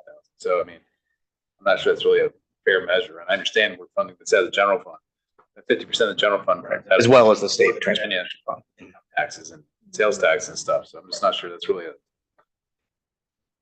correct comparison. Mr. Chairman. Yes. To follow up on that, I think it's really important to understand the Silver Line, both phase 1 and 2 was put in here, and the subsidy for that is significant. I mean, let's face it, and Potomac Yard, et cetera. So that's probably driving a lot of those numbers. Metro, is that right? That is accurate. These numbers do increase phase 1 and phase 2. Phase 2 is right. Just talking about costs is upwards of about $120 million. And so that's all embedded in there. So that growth trajectory you see there is mostly associated with Silver 2. Thank you. And I'm glad we did it. Thank you. The opportunity for a casino. We already have one. Yeah, I can be there in 10 minutes. Next slide, please. And so shifting a little bit again to more regional, I think long-term issues to think about. So what this graph shows is essentially the value of the total capital assets associated with transit in the region. So all of the buses, all of the tunnels, all of the service vehicles for all your transit systems. And so we adjust that for what long-term ridership has been. So since 2010, so that includes the boom years, that includes the bust years. Essentially just getting an idea, a sense for how much stuff does it take to deliver this service. Again, our region has a lot more invested per rider than peer regions. So this is something I think to think about when we're talking about transit expansion. We've already got a lot of stuff. It's a long-term maintenance liability. When you're adding more, you have to make sure that you have the ridership to get that ROI in order to take care of it. Next slide, please. And on that, I think on ridership, a big factor on ridership for transit is population density. At this region, from both the population and job density in the transit, the service area, which is the first chart on top. The density here is not as great as some of the, I think, what folks would consider bigger transit regions, Chicago and New York, or even compared to San Francisco on the residential side. On the job side, this is total metro area. I couldn't find a statistic for within the transit service area, but still the jobs are more dispersed across the region than centralized. I mean, New York is the obvious biggest example where you have Manhattan. Here, the jobs are all around the region. It's fancy word that is. Transit-oriented development. Yeah, no. Polycentric. Yeah, the jobs are more polycentric. Yes, Supervisor Alcorn. Just very quickly, I think some of this gets back to what Delegate Sickles brought up earlier, which is you have to take into consideration the land use here. And it's the existing land use. I mean, let's face it, Northern Virginia, we didn't grow up with transit being a critical thing since World War II. It's been a more recent part of our economy. But now our land use is basically centered in the future around transit. So this is core not just to the land use, but to our economic development. And the Silver Line is a great example of that. I mean, in Reston, and I represent Fannie Mae, Volkswagen's, U.S. headquarters. They're right up next to Metro, and they wouldn't be there if Metro was not there. So, Skymark just topped out 39-story apartment building. So it's important that, yes, some of this is backward looking and historic looking, but we also have to keep in mind the future is planned in terms of land use around transit and particularly Metro. So, Yes, Delegate. Secretary, question. You're just pointing out here that we have really high fixed costs. We know that. Yeah. We've always known that, long time ago. We know it now. We have to work on controlling those as much as possible. I don't know if you have any ideas on how to do that so we can measure how we're doing in the future. But given that we have high fixed costs, why wouldn't we want to use it as much as possible? Because, we're still gonna have a high fixed cost. Why don't we make it really available to the public? So the convenience, 100%. Yeah, and I mean, we were talking yesterday. I mean, the marginal cost of adding service on Metro, is very low. And so when you look in the future, how can you get that even lower? Automation's an example that has been done in other areas. But I think the point I was making about fixed costs is, yes, they're high here. Part of that, I think, is Metro system is just bigger, nicer than other areas. And so I think looking at those costs and trying to think more creatively about how can we meet that need? How can we meet, escalator, elevator operation? How can we better meet that than is currently provided? Whereas right now, I think that's kind of just been off the table because everyone considers it a fixed cost. And I have not really heard a ton of discussion, and I might not be privy to those discussions, but. Yes, please. So, I think people around the table are open to trying to cut our fixed costs. Give us some ideas. Fantastic. All you smart people from them, from Wall Street over there, you can how to make a buck. Tell us what we can do to reduce our fixed costs. I think That doesn't affect our ridership. Yes, I think Supervisor Alcorn has a. We're working on that at NVTC, as you know. But no, I just wanted to say, don't take our questions to mean, let's face it, WMATA is a large institution, and like every large institution, right, it really needs constructive criticism. Mm-hmm. Absolutely. So, that's not the source of my questions, but let's see if we can come together and find some ways Absolutely. to manage this for the community, for the economy, for the future. Absolutely. And also, this is not just WMATA, this is the region as a whole. So yes, they're the big fish in the pond, but everyone else is in this together. Next slide, and I'll power through this. I know, Chairman, we're running through time. So this is just an illustration of what translating essentially density to access. This is from the University of Minnesota. So on the left, you can see the number of jobs, and red means high, accessible transit. On the right, it's by car. And this is not saying that one is better than the other, but just this illustrates the importance of residential and job density when you think about transit. To the supervisor's earlier point, you can see that corridor there, from Arlington going out up towards where the silver line is, and that this is 2021, so it's not quite there yet. It's getting a lot redder. Exactly. And that's something, again, on the fixed cost discussion, if you want. What does the chart on the right mean with the automobiles? Can you explain that again? So the deeper red means more jobs you can access with a 30-minute travel time. By car? Yes, sir. And so then left is by transit.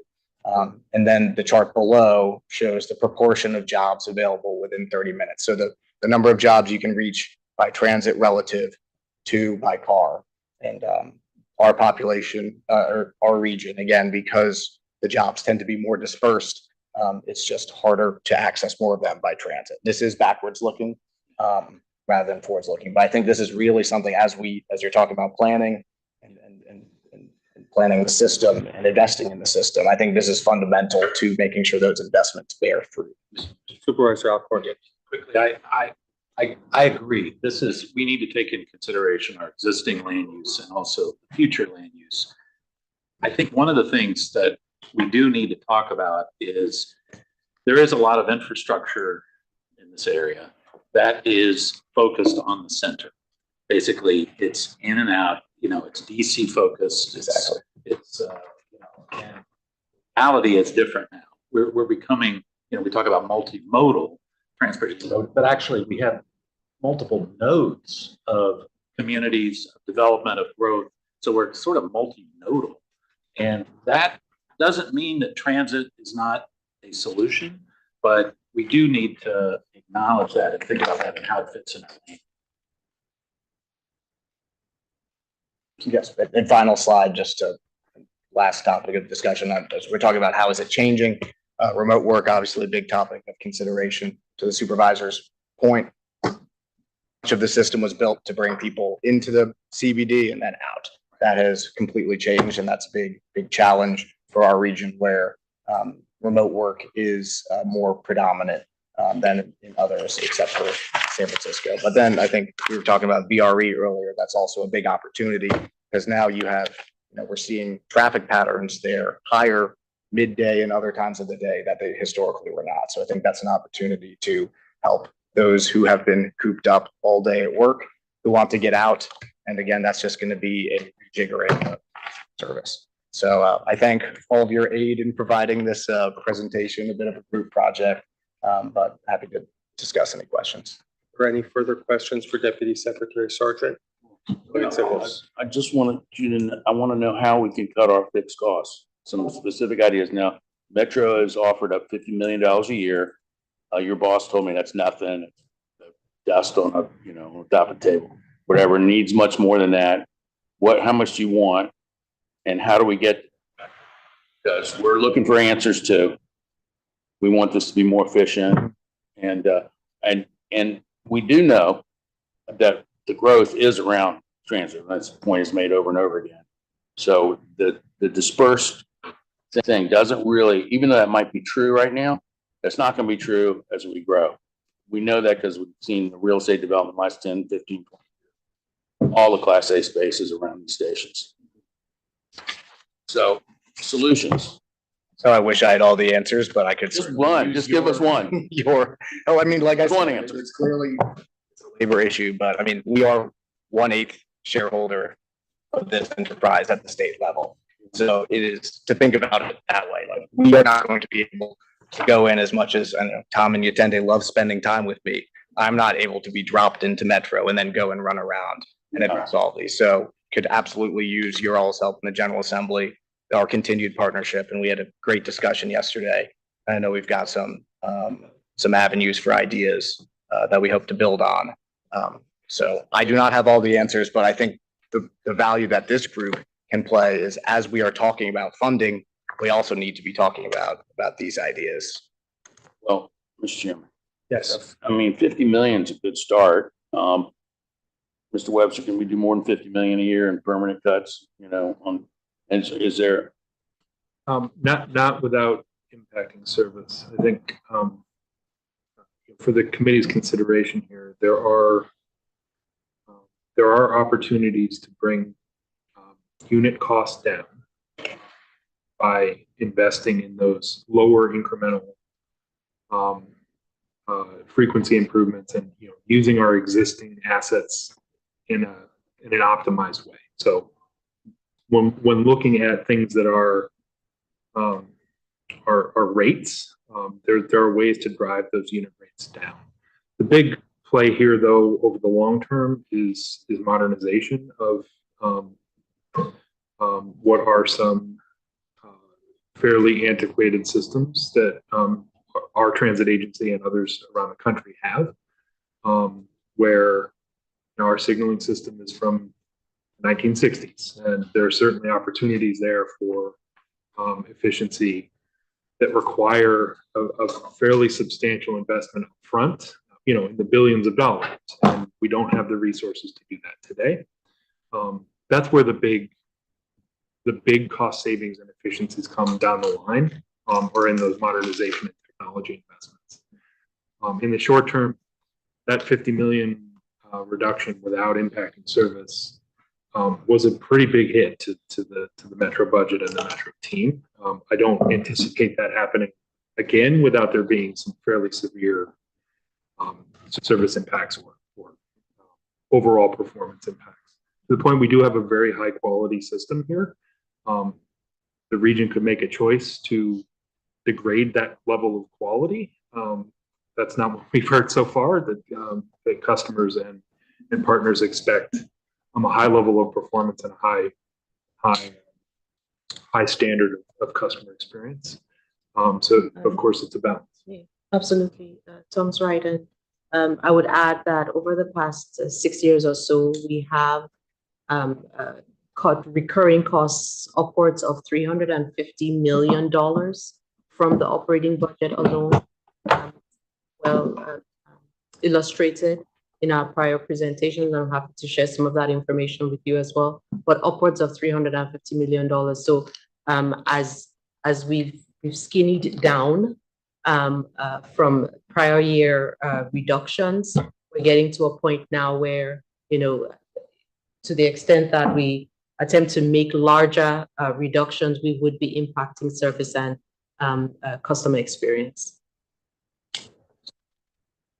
Yes, Deputy Secretary, and then we'll turn. Additional response to delegate. I think to Tom's point, and what other systems are doing. I mean, why is Metro spending, twice as much of its budget on general administration than a New York? Are there efficiencies there that we can pick up on? Are there things that they could learn from us? I'm not sure. So again, I don't have all the answers, but if we, just say, Yes, would you like to respond? Yeah, if I may address that, we did have some inconsistency in our data through the years where groups of frontline staff were included in the administrative count and costs reported to the NTD.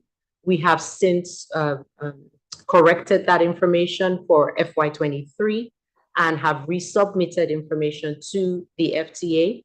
And when that information comes out, I think in a few weeks here, mid-October thereabout, we'll be able to see a more apples-to-apples comparison with other agencies for administrative costs. And that was with the adjusted data. So this. Yes, with the adjusted data, correct. Still. So I think there needs to be some thinking about this and learning from others. And, if we say, here's the check, there's not really an incentive for anyone to do so.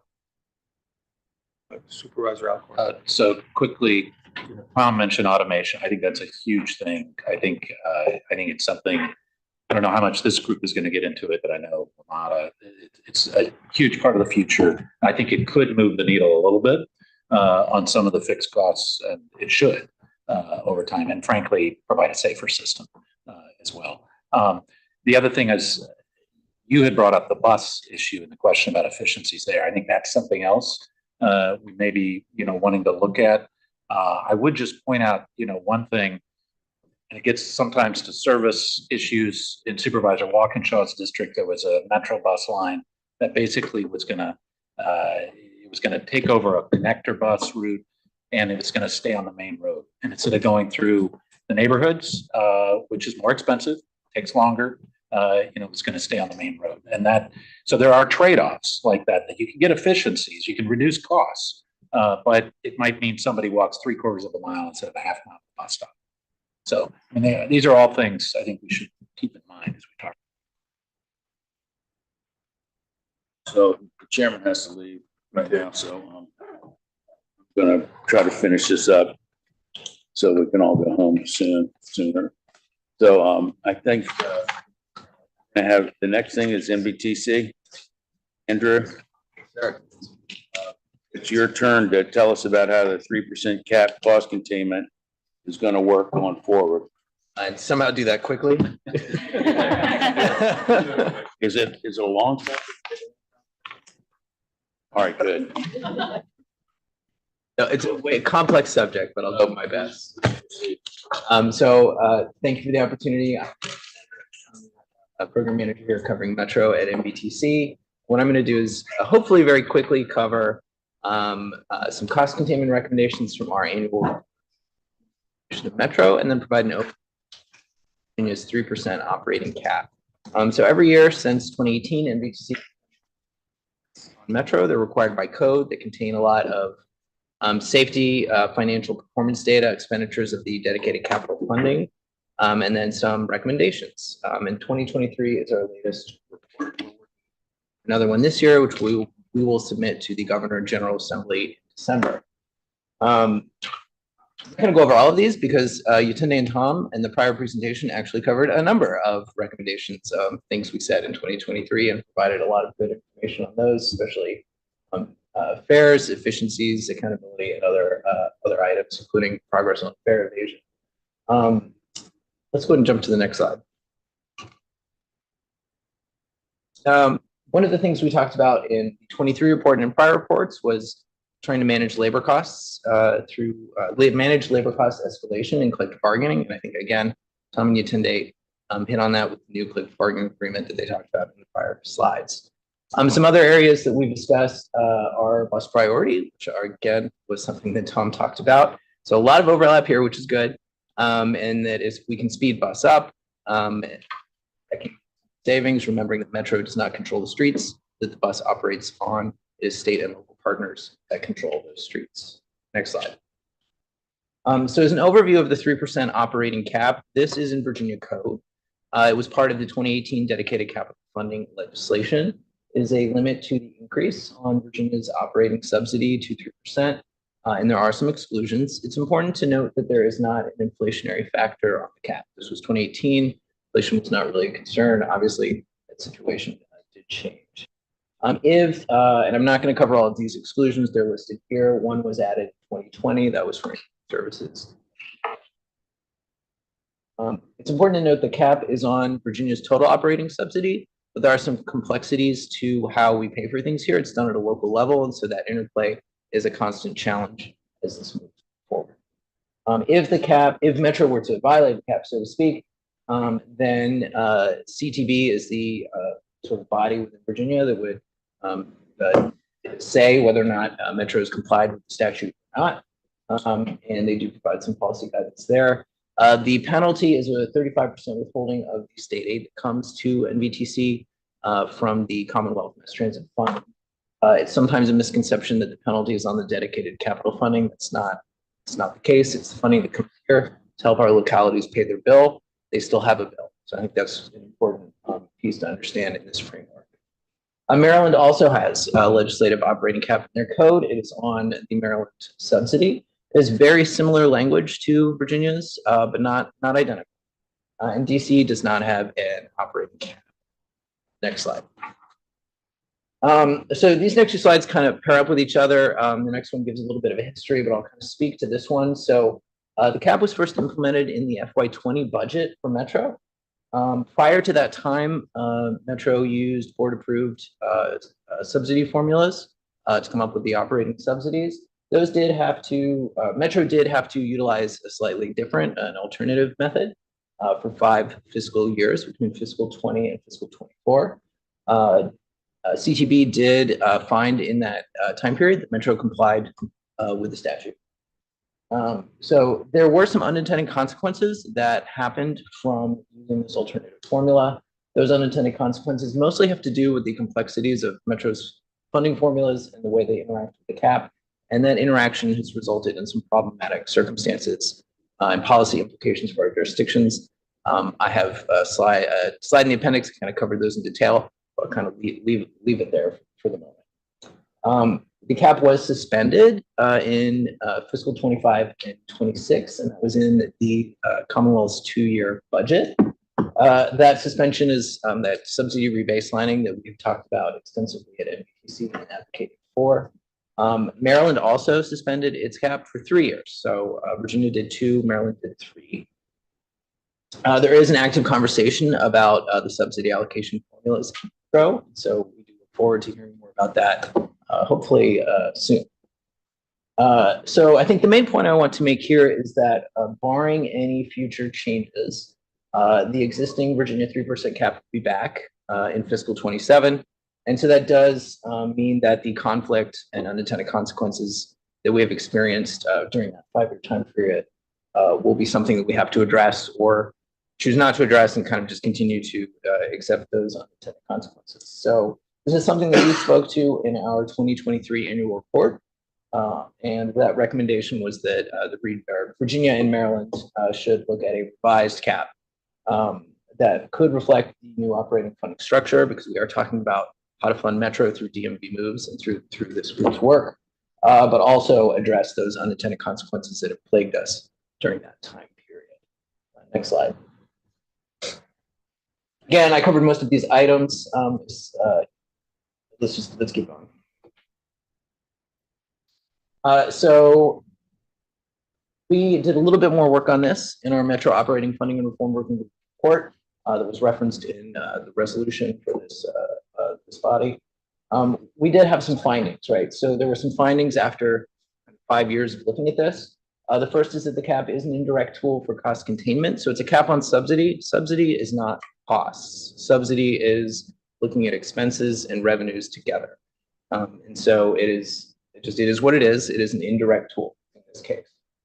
The cap was based on a pre-pandemic financial model. I think Tommy and Tende hit on a lot of those points. We had high fare box recovery, a different ridership profile, pre-pandemic, less inflation, costs were different. So it's just, it was based on a model that doesn't exist. There was no inflationary factor, as I mentioned previously.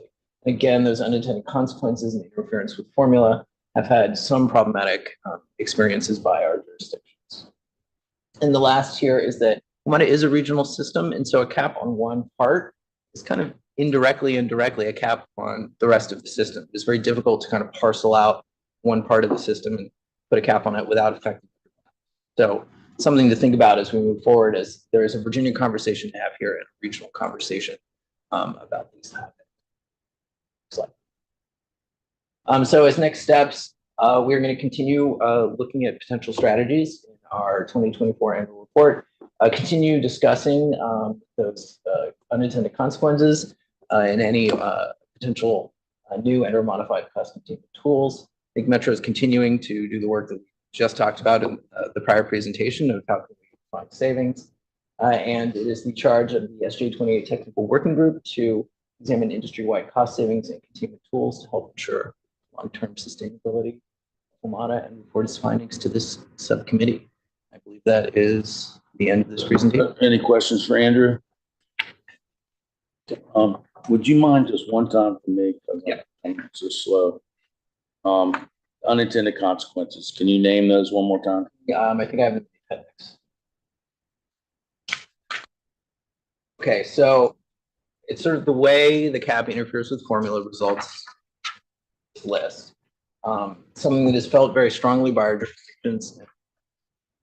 Supervisor Alcorn mentioned sort of what you pay for is what you get is a strong from localities, and so the cap distorts that relationship, and so potentially yes, I think so. There were some years cap because service changed post-pandemic. The cap actually caused us to pay more BEV not apply. That's an unintended consequence. Indeed, yes, yes. Can you elaborate on how, Andrew, on how it caused us to pay more What caused us to pay more under a hypothetical scenario if we were still holding the same grant subsidy in that time period? And if the costs were, it's how do you allocate within the region? And so if we were following traditional formula but holding to that total, sort of how you divvy up the pie would have changed a bit more responsively to how service changed.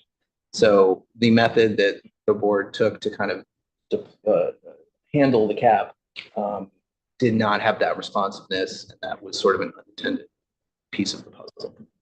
There were some years where we paid less than we should have. There were more years where we paid a little bit more. It is kind of, it's been a challenging time. Okay. Anybody else? We have, Andrew, you're on again. Is that a fast one? I can make it. And then maybe, and then we're gonna have a public essentially. And Supervisor Alcorn's gonna give a summary presentation. So I'm just kidding. Okay, go. we'll make this one quick. So this is some work we've been doing in MBTC for some time now, and we updated it this year. We looked at how other regions, let's go to the next slide, other peer agencies, one more, fund their operating budgets. This was a look at operating. These are the peers. We looked at BART, CTA, which is Chicago, MARTA, Atlanta, and BTA, which is Boston, and St. Louis Metro. The reason for this was we wanted to have peers that had about the same size as Metro, had the same governance structure, which is St. Louis Metro, which is considerably smaller, but they are an interstate compact. And then age. So BART, MARTA, and WMATA are all kind of the same generational system. Next slide. This is a snapshot of trying to look at how to come up with as much as you can apples to apples comparisons about a snapshot of their fiscal year 25 operating budgets. As you can see in the blue, most of our peer agencies do have, in fact, all of them have some form of dedicated funding. Comprises in some cases a majority, in some cases a very significant majority of their budgets. WMATA does not on operating, do have dedicated capital funding. Capital, this is all about operating. Mr. Chairman, just before you go off that slide, this is my Sesame Street slide, I like to call it. Which one is not like the other? So, I mean, there's a lot of green on that slide. And no blue. Yeah. And the blue comes from dedicated funding that we've never had. We do have some dedicated funding, it's just financial, right? I mean, it comes through the formula, right? Mr. Chairman. Yeah. State Secretary. level, we do have significant dedicated funds from the waterfall. It's over $200 million annually. That whatever the revenues are, it's 46.5% of the mass transit fund. Right. It goes to NVTC for WMATA expenses. So I would argue at the state level, we do have dedicated funding. But So why would you not accept that since it comes to you guys every year? What comes here, it is, so we also have the regional gas tax. Here as Right. well. I think for here, it's about the flow of funding and kind of how, from a perspective of the agency that is eventually receiving funding, which in this case is Metro, sort of how they receive it. And so for us, that's all part of the quarterly subsidy process, the sort of traditional way of doing business. That's sort of why basically Metro is so complex, being three parties, that there isn't really a good peer analog from that perspective because it's so unique in the way we fund the system. So you call it state and local funding. That's correct. Instead of Right. I think dedicated. this kind of jumps. Can I come back to some thoughts once I get through? Certainly. I have a little bit of that at the end. You're afraid this is gonna be fast. Go back to the end. Let's go next. Yeah. So when we looked at the peers, most of them use the sales tax. In fact, all of them use the sales tax. There were a couple other revenue sources used: the real estate transaction tax, property tax, and title and warrant tax for part of it. Next slide. So I'm going to go through these quick. For St. Louis, they have a sales tax. They have different sales tax in the region. So they vary between the city and the counties. They are in some cases measures, which is not really something that we do here in Virginia, and in some cases are part of The St. Louis 1% goes straight to the This is where it gets really, really interesting. Some of them go straight to, some of them are contracted. So they have slightly different flow mechanisms. Yeah. Yeah, next slide. I know one thing that our, on the technical working group, one of our peers mentioned is that St. Louis did have a lot of trouble in the 08-09 recession with over-reliance on the sales tax relief. For BART, they do have a uniform sales tax rate that is in the three counties shown on the right. The interesting thing that's happening there is that the portion of the sales tax actually goes to the Metropolitan Transportation Commission, MPO, so sort of like council of governments, and then they allocate that back to the local systems in those counties. Important to note here is BART is just heavy rail, so this is kind of a different analog. Metro has both. And then there's a lot of interesting things happening to the south for the extension of BART, where it's not on this map, but they have their own sales tax measures because it's California and they do a lot of sales. Next slide. For MARTA, they had a uniform rate, and then the city of Atlanta had a supplemental one added. So they have differential sales tax rates. Next slide. So Clayton County, that 1% on any sales in Clayton County goes to a MARTA. Is that right? After it goes through this trustee bank thing first. Yep. Yep. Yep. Yep. And of course, what's interesting compared to peers here is MARTA does not receive any state aid. Next slide. So for Boston, they have 1 cent of a 6.25% statewide sales tax. So it's a statewide sales tax. It's a BTA, the T, and there is a bit of a ceiling and a floor mechanism that they have on that sales tax as well to kind of handle any discrepancy. Next slide. They've had all kinds of trouble funding that system. They have, yes, they have large gaps, as many of the peers. Yep. And then for Chicago, they also have the differential sales tax rate in their region. The interesting thing that's happening here is that there is an area called the Regional Transit Organization, and they allocate funding. There's an incredibly complex series of flowcharts, but essentially they allocate the sales tax that's collected here to the commuter rail system in the area and the sort of suburban bus system, and then to CTA. They also have a robust governance and funding conversation active right now. They are having kind of like we are having. Yes. Next slide. And so this is a summary, just to note, sales tax rates in the region, sometimes they're uniform, sometimes they vary. Already spoken to many of the kind of interesting intermediary organizations that are happening in these places. So let's go to the next one. So some findings, essentially, we have a lot of similarities to this region, but no one is quite like us. Dedicated revenues in other sources often support more than one transit provider, sometimes much more than one. And then everyone has dedicated revenues for transit operations, which helps comprise the majority of the budgets, but dedicated means different things in different places.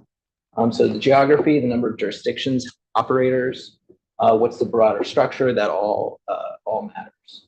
And the most common form of dedicated operating revenues was the sales tax.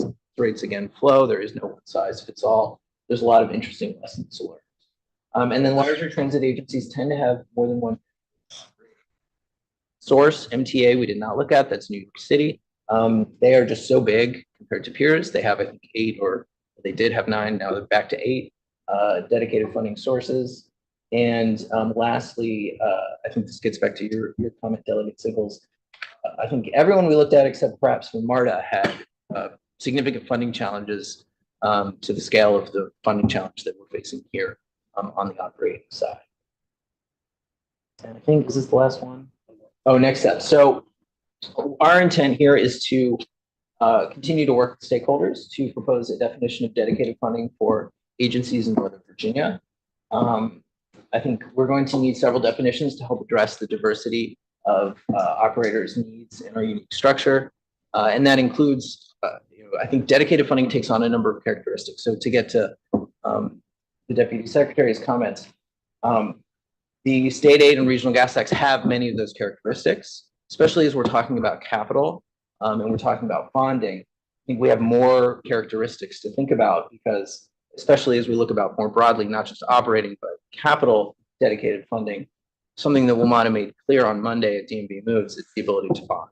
And so the way that's flowed, the predictability of that flow, I think that adds to the list of criteria that we need to think about in how dedicated is that source. I think there can be multiple definitions and sources because even though something may not need to be bonded, it still has, it's still an important fiscal tool for our jurisdictions and for the Commonwealth to think about. Right. Yes. Very quick. Mr. Supervisor. Yes, the conversation earlier about what's dedicated, what's not coming from the state underscores to me, we got to look at that gray part of the WMATA slide, basically the existing funding, not just the gap. And let's take a deeper dive, understand, all right, the state's coming, here's where it's coming from, locals, here's where it's coming from. And then think about whether it makes sense or there's a better way. Okay. Oh, do you have any comments? Matthijs? Everyone depends on you. Look at Delaney. Good. Okay. I mean, I've got lots of thoughts, but. My questions were answered. So. There's sites in Virginia in your district. Yeah. Yeah. Gonna get a new tunnel someday. Too. I know. The blue. What else, you guys? Y'all been real quiet over here. Albo? I'm trying to stay out. I was gonna say. Usually get paid that way, isn't it? Oh. 2313 made a lot of this possible. Yeah. Real money. Okay. So, we have some public, someone wants to comment in public. Yes, sir. Jason. All right. I will be very quick. I know everybody has to go, but just wanted to add a couple of points. I think a lot of good issues were covered. Thank you for the opportunity to comment today. Jason Tam with the Northern Virginia Transportation Alliance. Most people know. Just a couple of high level points. One was, I know a lot of people talk about federal funding, and I know we talked about the capital funding that comes in and we focus on FRIA. I do want to make sure that people are aware we do have additional IIJA funding that goes through the capital formula that's coming to Metro and to our region. And so when we talk about whether or not the federal government's paying their fair share, granted, we are using a lot of that to meet our operating cost and the peak maintenance transfer right now. But hopefully once we get rid of that, that will be some additional federal money that can go towards capital costs. Additionally, we brought up the issue of the sales tax just a minute ago. We hear a lot at DMV Moves about how we need to think regionally. I want to keep in mind, you hear that a lot from DC and Maryland. And that's because if you had a regional sales tax, 56% of that revenue would come from Northern Virginia. So I hope that my Northern Virginia elected representatives will make sure that we try to keep as much of that here to support our transit system and all the great needs that we have in our region. We also talked a lot about ridership and why that's important. And where we are in terms of ridership levels, especially related to Metro. We talked about the 95% being back on bus, but what we didn't talk about is that bus revenue is only back at about 40% of what it was from 2019. So even though we have ridership at 95%, revenue is only at 40%. In terms of our bus service current levels, 103% on weekdays, 125% on Saturdays, 143% on Sundays. We are running more service to get back to that 95% as well, and that's part of our overall strategy. In terms of rail ridership, you heard the 64%, but again, the rail revenue is at 56% compared to 2019. And same kind of thing with Metro Access, we're at 61% ridership, but 7% revenue. So just to keep in mind, we have to exceed where we were in 2019 in the same level of revenues. And why that is so important is because it's one part of that pie with the subsidies. So even if we have dedicated funding, even if we have dedicated revenue, we will always have another funding need if the fare revenue doesn't keep pace with the growth of our costs. So you're here to advocate for fare increases? What you? We advocated for those. We got those. I'm happy with the fare increases that we got. I'm not saying they need to go up any higher than what they were, but it's not just the fare increase. It is also related to fare evasion. So again, if you look at the bus numbers.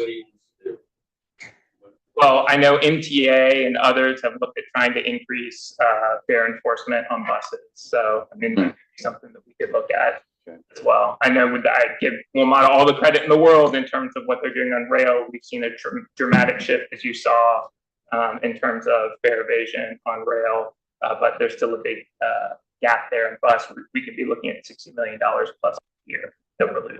So it's real money. McClure. Have you looked at other jurisdictions or areas around the United States that have efficient fare evasion tactics, or what, in terms of enforcement, what are you recommending? Yeah, so again, looking into the details of what others have done, I know that MTA ups their ones recently, read some articles on that. We do have Metro as one of the few agencies that actually has a police force, so we do have an ability to have people. I know we have folks enforcing fare evasion on the rail side. I'm sure we have folks doing it on the bus side. Again, I'm not going into all the details of what they're doing, but I think we should try to make that an effort, even if it was just an education campaign to say, we're losing money here, please pay your bus fares, you know? But I think it's a big shift from 2019. Whatever people were doing in 2019, I feel like we can do that again. I mean, 40% of the revenue, it's massive. So, and it affects all the budgeting and planning that they're doing, because we don't end up getting the revenue we want, even though we get the ridership. So, and then the last thing I was just going to mention, we had all these great transportation professionals here. I think one of the few people missing is Todd and Conti and the Transportation Planning Board. They're watching. They've been texting me the whole time. Okay. Supervisor Alcorn's point about the future and looking ahead. And that's where we have the land use plans. That's where we have the future transportation plans for the region. But I think it's important to keep in mind about 2/3 of all of our transportation dollars in the next 25 years is currently planned to go towards our transit system for the entire DC region. And so we are keeping that in mind. We are making a huge investment in our current transit system, and it's going to move about 7% of the total trips in our region. So I just want to make sure that we have that, and then to go to Deputy Secretary Sargent's presentation and the points that were made earlier, it seems like we do a really poor job of accounting for our future costs. And I think that that's an important part, is to set that costs are high. So any expansion that we make into our system, we need to make sure that we're accounting not just the capital cost to build it, not just the operating cost to run it, but what are going to be the long-term maintenance costs that go into that, need to be accounted for any major system expansions, so that, again, we don't end up back in the same place of building a system and then 30 years later going, you know, we should probably put some money into maintaining it. That's basically how we got into this problem. Right. Is your group going to have some specific recommendations for us on cost savings or revenue or efficiencies? Anything we can act on? That's a good history of where we are, and we know, you know, we don't all know how we got here, but we've got a system right now that's very capital intensive, expensive, you know. Total. Again, so Metro doesn't show me their books. I don't audit them. I don't, look in exactly at what they're doing. So all the information I have is if I could get them to audit the books, you come up with some recommendations for us. You let them in the books. I mean, sure. If it goes back to, to your point, Mark, right, which is if you look at the FY25 budget, I'm sorry, Delegate Sickles. I'm Mark. Sorry. Sorry. But, in the FY25 budget we froze wages for the number of people that we had. We also hired authorized 384 new positions. More than half of those went to the operating side. There was about a 50% increase in the communication shop. It was a 45% increase overall for Metro. again, looking at some of those headcount issues that Mr. Sargent brought up, I think it'd be worth looking at that. Again, I don't have the access to the information that they have. They may have very good reasons why we have to hire all of those people, but I'm just saying, looking from the outside, headcount overall is an issue, and I think it's worth delving into those numbers. And if you remember the comments from the CAO group, from that being able to look at those numbers, that's how we can get a better sense of some of these issues. All right, terrific. Got it. Who else? Nobody else? Know a lot of your names. I'm being real. Yeah.